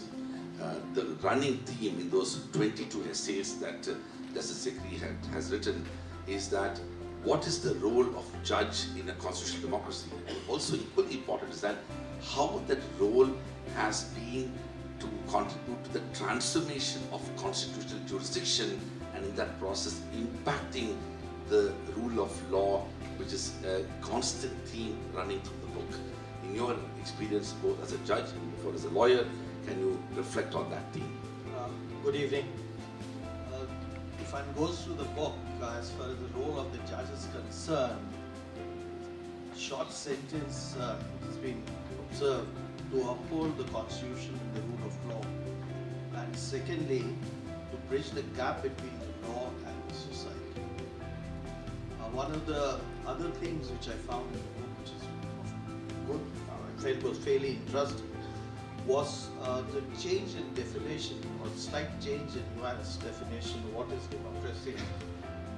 The the book observed it's founded on two pillars. The first pillar is popular sovereignty, which is exercised by frequent and free elections in which people choose their representatives who govern. But the second part, which is more important, is the rule of values, which Justice Sikri referred to. In the book it is mentioned rule of values will mean separation of powers, rule of law, judicial independence, human rights, fundamental principles that represent judicial values such as morality and justice, societal purposes such as public peace and security, and so forth. These two pillars are actually form part of the rule of law, and that's how most of the judges function, should function, and we are supposed to function. The other thing which I found of some interest in the book was the observations, and I'd like to read them. Decision makers are influenced by assumptions and expectations about gender, ethnicity, class, sexuality, and other characteristics. Despite the judicial system's professed impartiality in terms of rule and decision-making process, experience shapes ideas and perceptions may have major difficult-to-see influence on judges' interpretation and implementation of laws. This is something which I have noticed and often like to check myself in the decision-making process, because invariably our likes and dislikes determine the beliefs about the work, and they get reflected in our judgments. Dominance of conclusion over arguments is something which we must reflect upon and check. Sometimes if the emotions get very high, it becomes very difficult. The third aspect in the book which I found was quite fascinating was the yardsticks to determine whether a judge is an activist or a restraint, exercises undue judicial restraint. One thing I just want to, I feel is probably the difference which we normally derive between judicial activism and judicial restraint probably requires a little correction. I'll rather divide it into three parts: judicious approach, passivism, and overreach. In the book itself, different yardsticks have been prescribed that I skipped for paucity of time, including one laid down by Barak. In quite detail, it's been examined, but I just skipped to what Justice Sikri had nuanced as to the difference between the three approaches. He says, in the first instance, activism and self-restraint are relevant only when discretion exists. Namely, a particular case falls in the zone which the judge has discretion to choose different courses of action. However, his discretion should not mean that a judge can impose his personal opinions on the society. The second is reference to what is called the pragmatic approach to a particular issue, but at that time confining within the boundaries of law.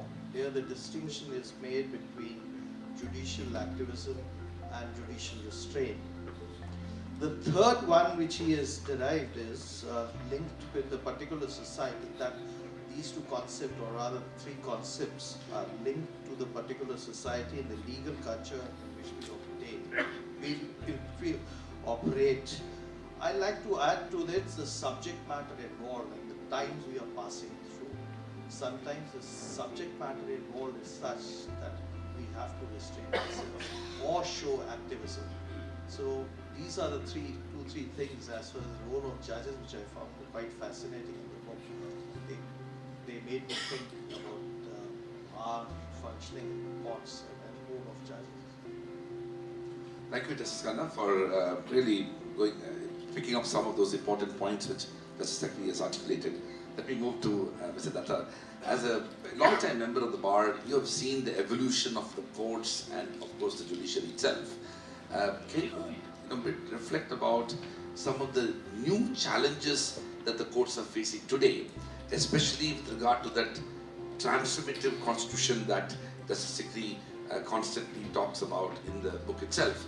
In some ways, the real question that I want to ask you is that, to what extent this evolution of the Constitution and the principles of interpretation is going to be fulfilling the social expectations generated out of the courts? Yeah.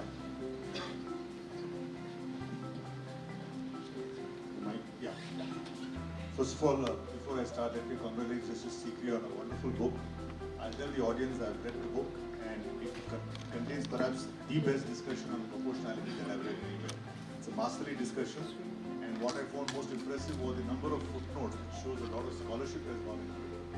And apart from proportionality, I tell the audience, please read the chapter on dignity jurisprudence. It's really touching and moving, where you have dealt with so many aspects of how dignity is an essential part.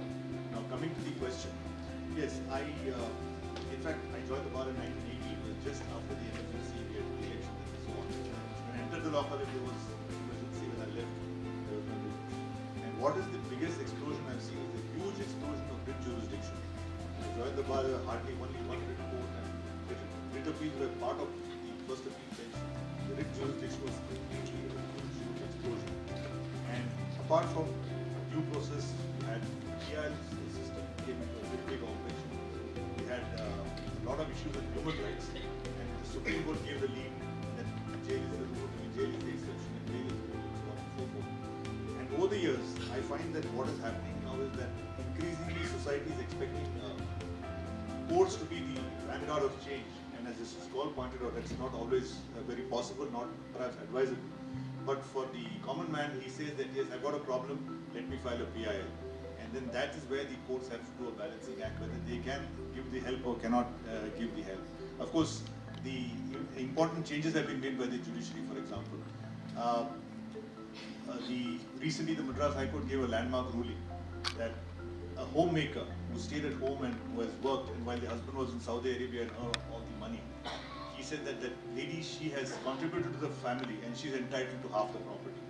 So this was a very important change, which is not there in any law, but has been created by the law. So there's been a huge thing, and I think that basic judges do respond to what Justice Holmes called the hydraulic pressure of social change. So there's been a great thing. And one thing I'll mention, from the time I joined the bar now, one very important and welcome change is the large number of women judges in the Madras High Court, and Justice Kaul is partly responsible, and the large number of lady advocates who are coming. When I was in the law college, there was hardly any ladies in law, but now I find many women lawyers are doing extremely well, and that's an extremely important improvement that I've seen. Thank you. Thank you, Mr. Datta, for that. I think I entirely second about the last bit of what you've said. At the other end of the spectrum, I can say that 50% of our law students are women, and clearly that is that I expect them to be part of the legal profession. Over to you now, Madhavi Devan. I want to ask you about the question, something that is very much dear to Justice Sikri, about the entire framework of how judges are essentially prepared to deal with complex issues surrounding law and economics and law and policy.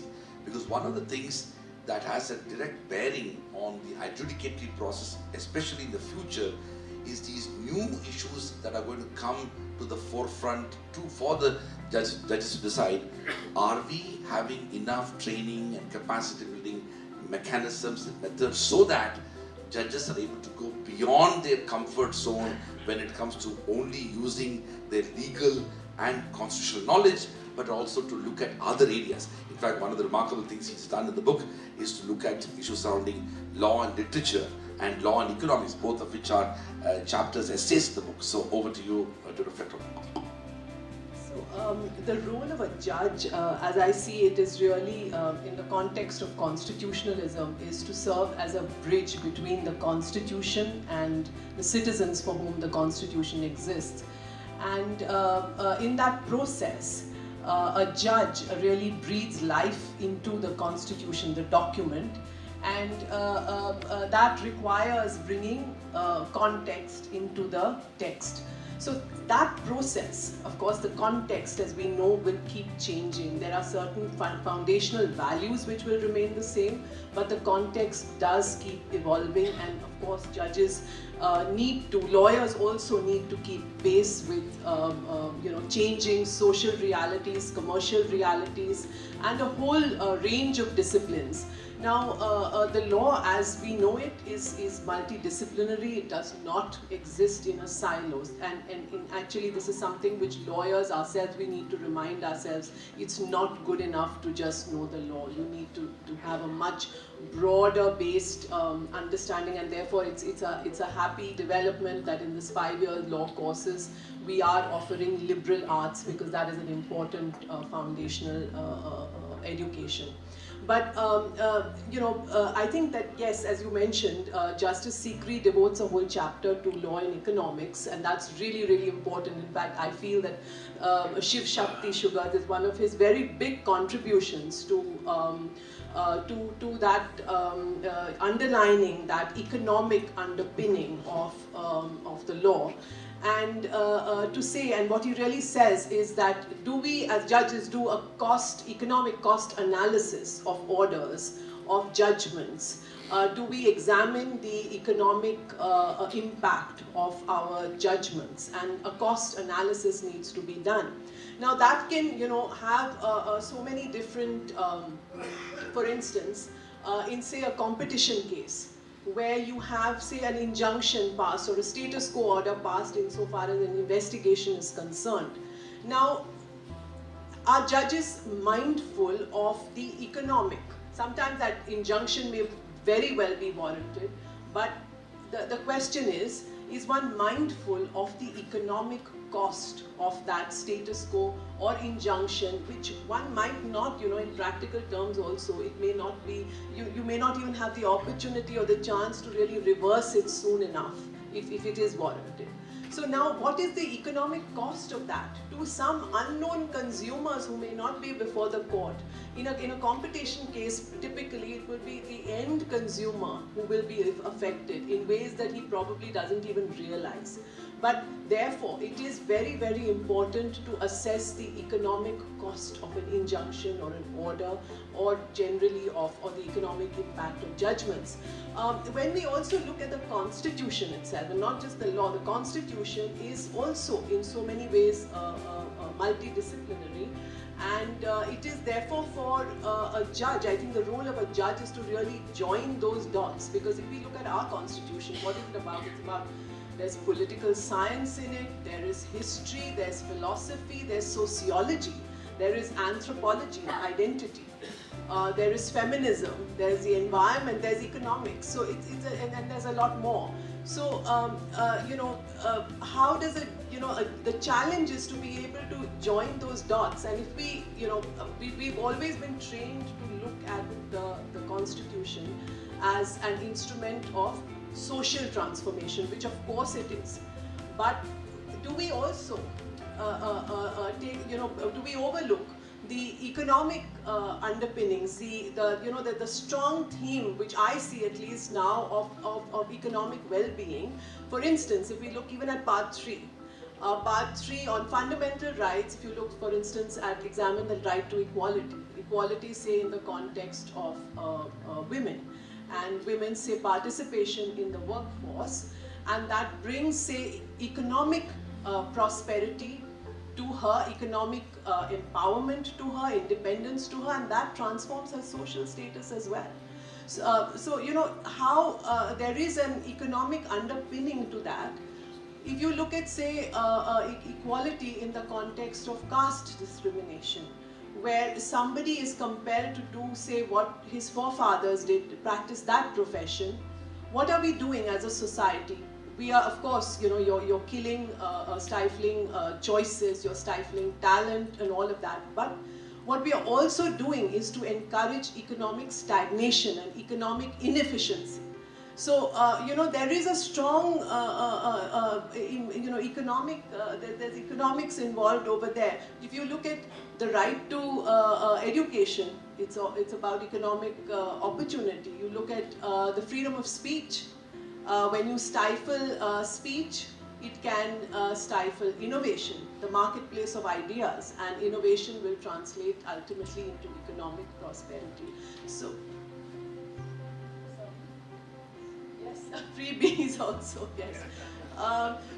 So freedom of association, freedom of movement, all of that is about economics. So, I mean, are we looking at that, or are we just looking at these rights in a silo? Similarly, part 4 is equally, distribution of resources and economics in so many ways, maternity benefits, equal pay for equal work. So all of this, involves an understanding of various disciplines, and to be able to join the dots and see the larger picture, the role of the judge. Thank you, Madhavi. That was fascinating. In fact, this is part of the running theme, not only of the book, but also many contributions of Justice Sikri. I also want to mention that he also talks about literature, and to what extent literature could shape the idea of law itself. Let me quickly move to Justice Khanna. Justice Khanna, one of the things that Sikri is very conscious of is the need to promote access to justice. And that's obviously a much larger theme. But what I would like you to focus a bit on is that for many of us who are looking the judiciary from outside, we constantly hear about the 5 crore cases pending, and to what extent the pendency affects the ability of judiciary to fulfill the demands of justice. Now, of course, as an academic, I'm a little bit familiar with the nuanced reasoning that we need to have when it comes to understanding numbers. Can you throw us a little bit light on these numbers, but also to what extent judiciary is responding to the challenge of access to justice? I mean, one area where we have done reasonably well is access to justice in terms of legal aid which we provide. As per the figures available, almost 30% of all criminal matters, legal aid is being provided at the trial court level, and the figure goes to 50% at the appellate level. I do not think anywhere in the world this figure can be matched. Almost 80% of the Indian population is eligible for free legal aid. In fact, most of the Western countries, it's very difficult to get legal aid at the appellate stage because they don't want taxpayers' money to be spent.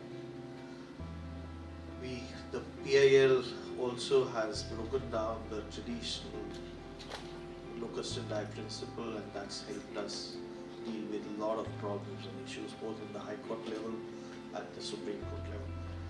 Pendency is a big problem, it's an issue, but if one looks carefully at the figures, 5 crore figures, if one excludes almost 65% to 70% would be criminal matters, and many of them would be 138 and traffic challans. If we exclude those, what happens?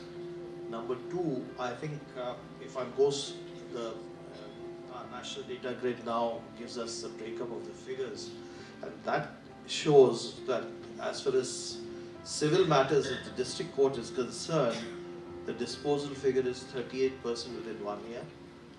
Then next year it's 15% cumulatively. It means within 2 years, 54% cases are being disposed of. It goes up to 63% by 3 years, and 4 years is 73%.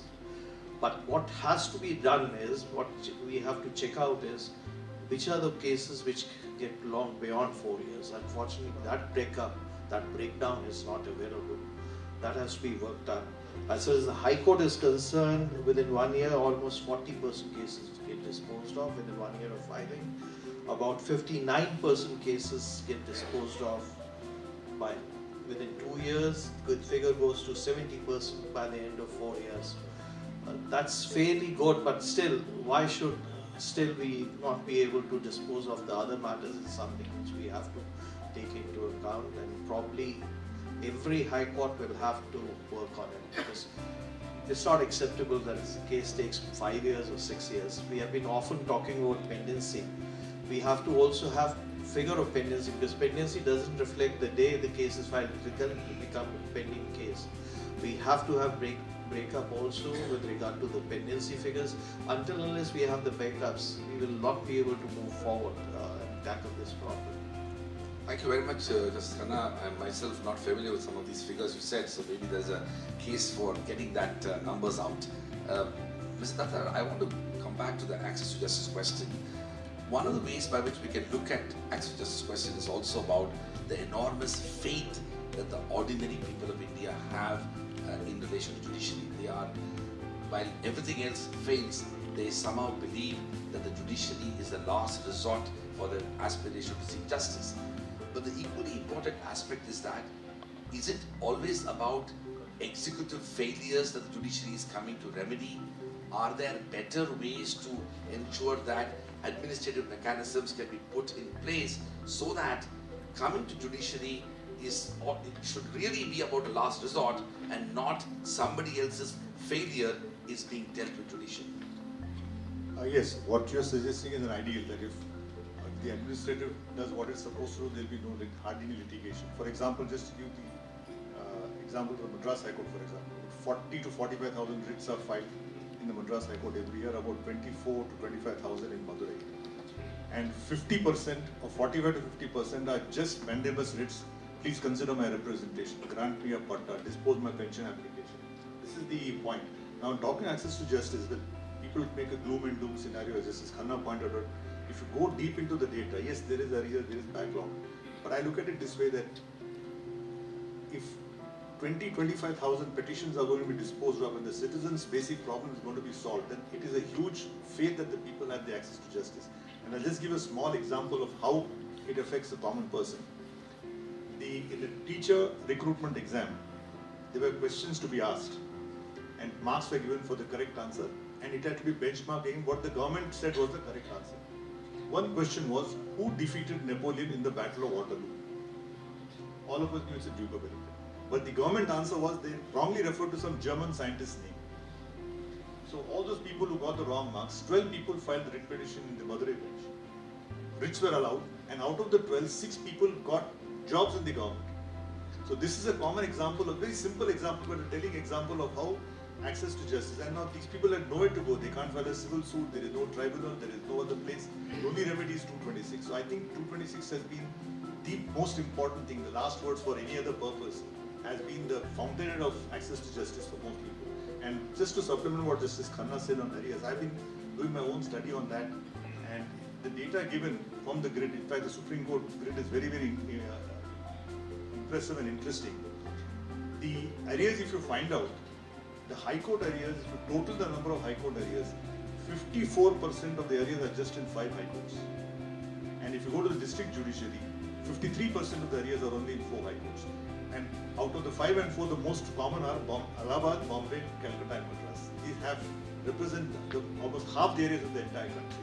So maybe when we ultimately solve, I mean, we are discussing constitutionalism, but if we have to improve the access to justice, we'll have to focus on these problem states, and perhaps it's time to go to data analytics and then find out which are the main areas where it can be tweaked and the areas can be substantially reduced. Thank you very much, Mr. Datta. That was very instructive. Over to you, Mr. Devan. You see, of course, we know that Justice Sikri is a member of the Singapore Commercial Court, and I want you to slightly talk a bit about the growth and evolution of alternative dispute resolution, especially in relation to mediation. The reason I mention this is that when I look around many parts of the world, increasingly commercial disputes courts are not the venues for adjudication relating to commercial disputes.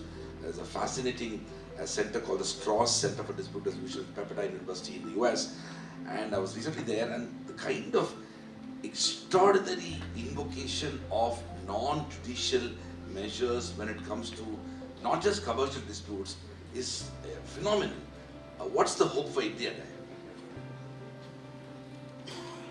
Well, there is a lot of hope, but I think, well, as far as arbitration is concerned, I think it's something that we should really be re-looking, because we haven't really tapped our potential.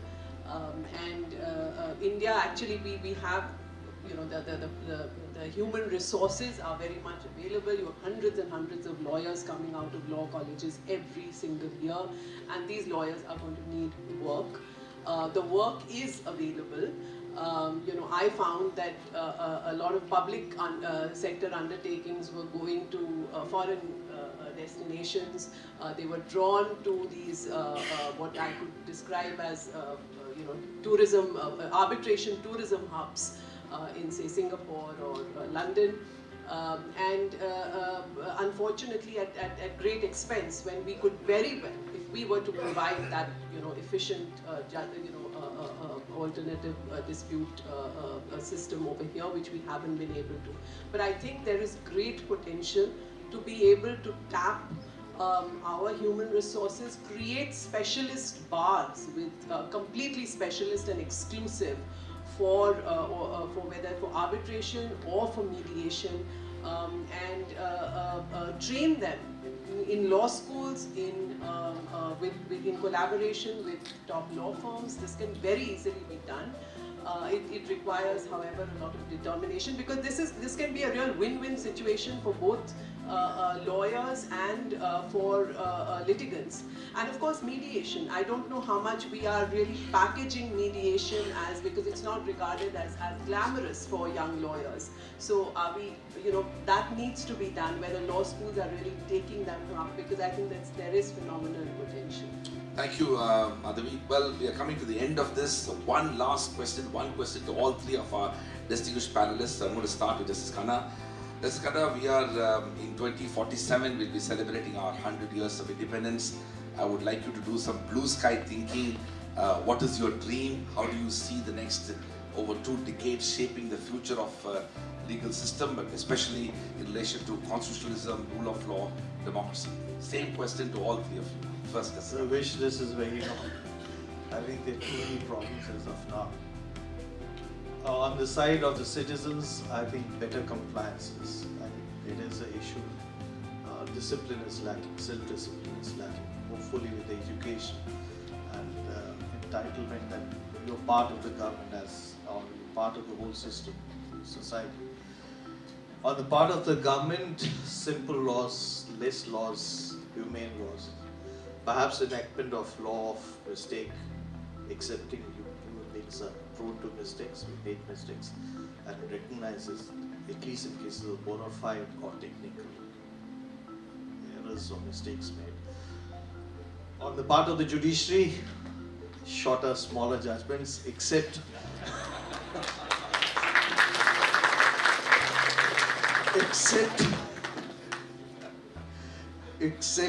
perhaps in matters of some grave importance.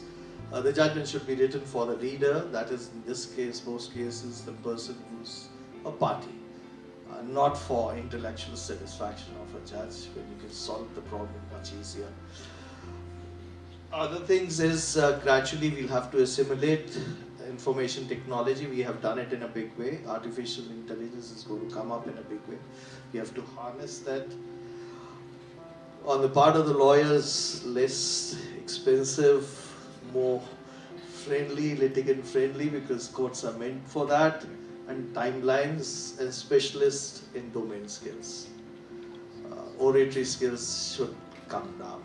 I mean, we rely too much on oratory skills of the lawyers. The substance sometimes is lacking. That's fantastic. Thank you so much. Over to you. Well, I've just got 3 points to make. One is, I think we have to focus on legal education. Unless the law schools turn out good quality lawyers, we're not going to have good lawyers, good judges in the years to come.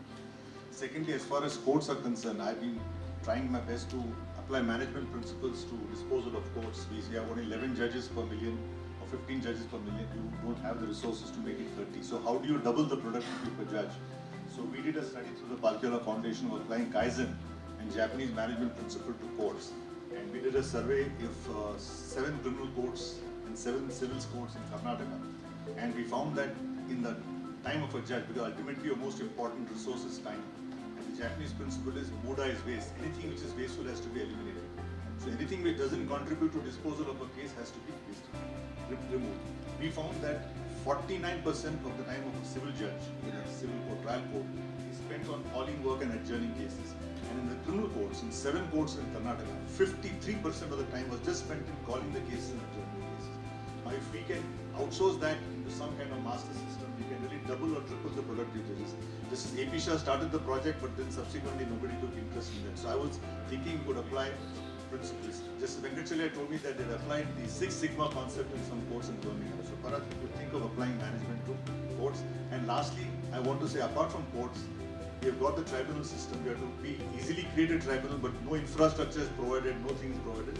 And a large number of cases can be disposed of by tribunals to really strengthen that system. That really is a very, very big need to strengthen a lot of the load of the courts will be taken away if we strengthen that system.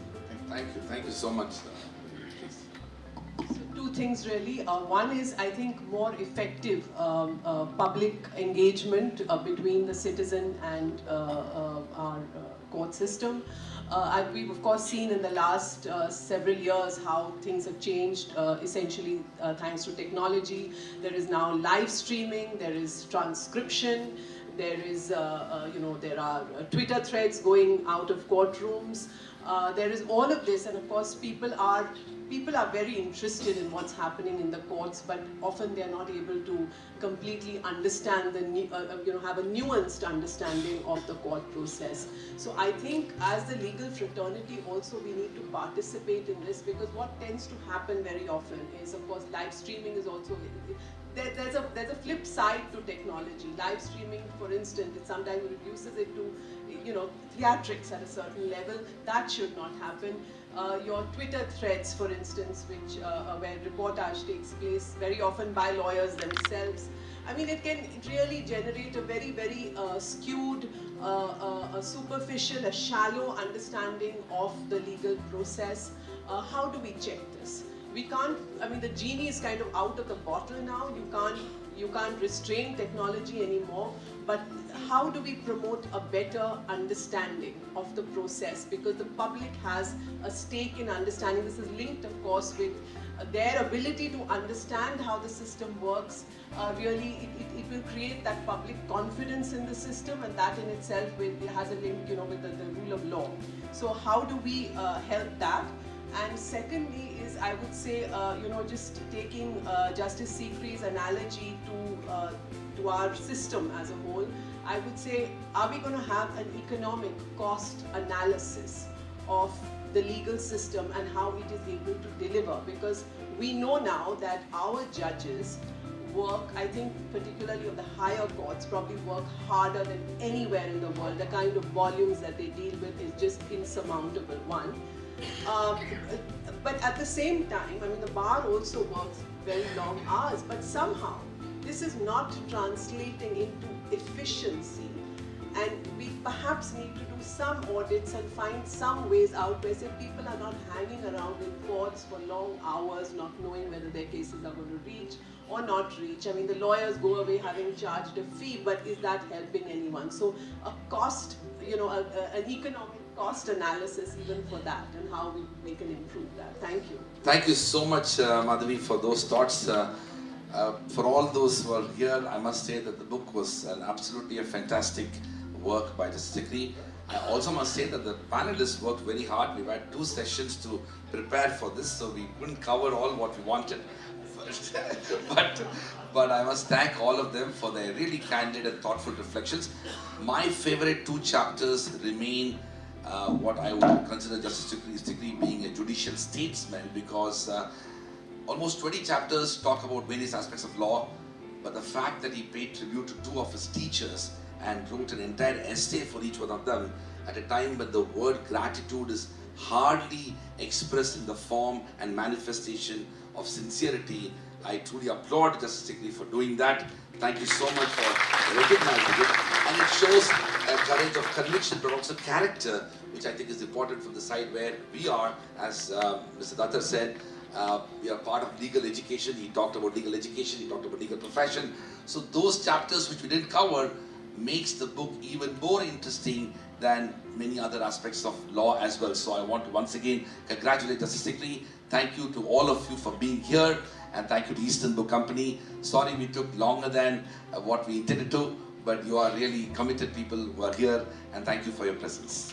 From my side, thanks all the panelists for doing a good dissection of my book, and I just wanted to thank Justice Mohit Shah, who has come all the way from Bombay or Ahmedabad. Thank you. Thank you for that wonderful and crisp panel discussion. I would now like to request Ms. AK Sikri to the stage to deliver the vote of thanks. Dignitaries on and off the dais, Honorable sitting and former judges of the Supreme Court, Honorable Chief Justice and judges of the Delhi High Court, senior advocates, colleagues, family and friends. It is my honor to be here in discharge of a delightful duty, and no duty is more urgent than that of returning thanks. Words alone may not do justice to express our deepest sense of gratitude to each one of you who's present here at this illustrious gathering. Alluding to what Martin Luther King said, and I quote, "Occasionally in life there are those moments of unutterable fulfillment which cannot be completely explained by those symbols called words. Their meaning can only be articulated by the inaudible language of the heart. I express the feelings which animate every person who hears me, and I only embody the sentiment naturally arising in the minds of all who sit in this august gathering, while being truly beholden to all of you whose words have enriched us today. We extend our profound and sincere gratitude to the Chief Guest of today's function, Justice Sanjay Krishan Kaul, for sharing such a rich experience with us and gracing the occasion today. A vanguard of constitutional values and rights, Justice Kaul's vision and words today bear testimony to the court's evolving a comprehensive rights-based jurisprudence and striking a balance with social action litigation. His enchanting words are a reflection of him resolutely guarding the core fundamental rights and augmenting their true meaning.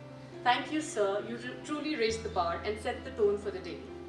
Our guest of honor today, Justice Sanjeev Khanna's commitment and devotion of judicial duty is boundless.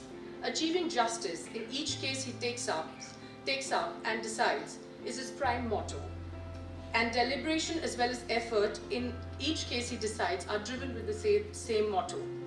Today, he has wonderfully described the true role of a judge in a democracy, and we can safely say that he himself possesses all these attributes in achieving access to justice.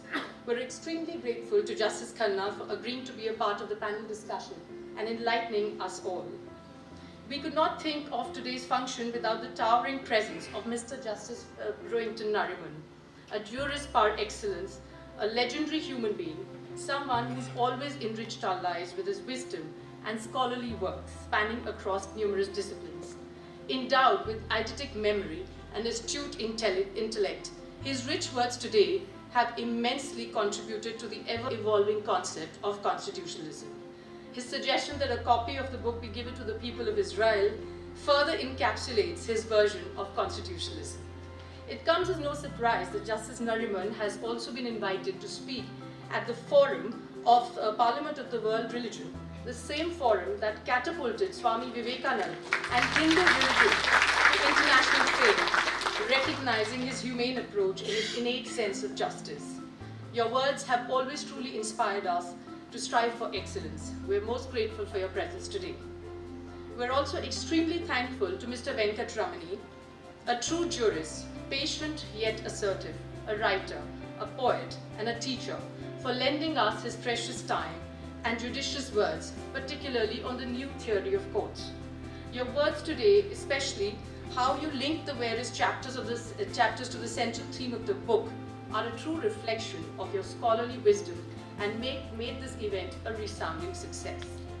The guru, the preacher, the emeritus professor of law, Padma Shri Professor Upendra Bakshi, who's been a great academician and mentored the top legal minds of the country, including Justice Sikri, became a source of inspiration for the author and the added impetus to create the synergy for this book. Affectionately called the Bhishma Pitama of the academic world, Professor Bakshi has not only illuminated the evening with his generous and kind words, but has also intrigued us with his wonderful anecdotes. We're indebted for your presence today, sir. We thank all our distinguished panelists, Justice Khanna, Mr. Arvind Dattar, Ms. Madhvi Diwan, and the eminent moderator, Professor C. Rajkumar, who have all together contrived such a meaningful and thought-provoking discussion, bringing the book to life. Your insightful analysis, exchange of ideas, and bringing different perspectives to the fore have truly added fervor and flavor to the book. Noteworthy is the value addition to the book by Justice Chandrachud, Justice Nariman, and Professor Bakshi, the Trinity, as the author likes to put it. The erudite foreword, insightful introduction, and the succinct afterwards, penned down by them, is remarkable.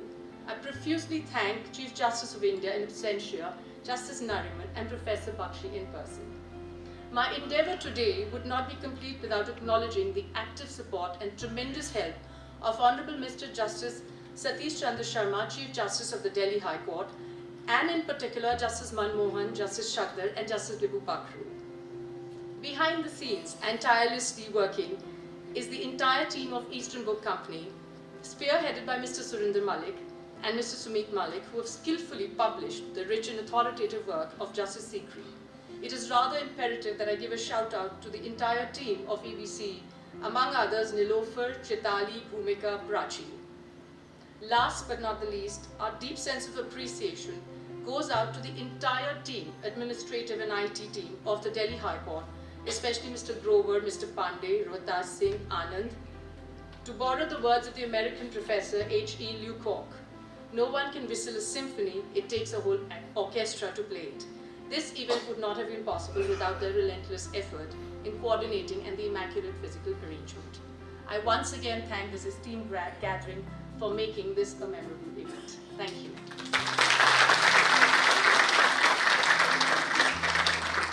Thank you, Ms. Sikri. I would like to take a moment to thank Mr. Ravinder Tuteja, Registrar General, Registrar Caretaking, and his team, particularly Mr. Rohtas Singh, Deputy Registrar, for smooth organization of today's event. With this, I would like to declare the end of this event. I request you all to please proceed to the lounge for high tea. I would request you all to please allow the dignitaries to reach the lounge area for the high tea and give them 5 minutes, please. Thank you so much, everyone.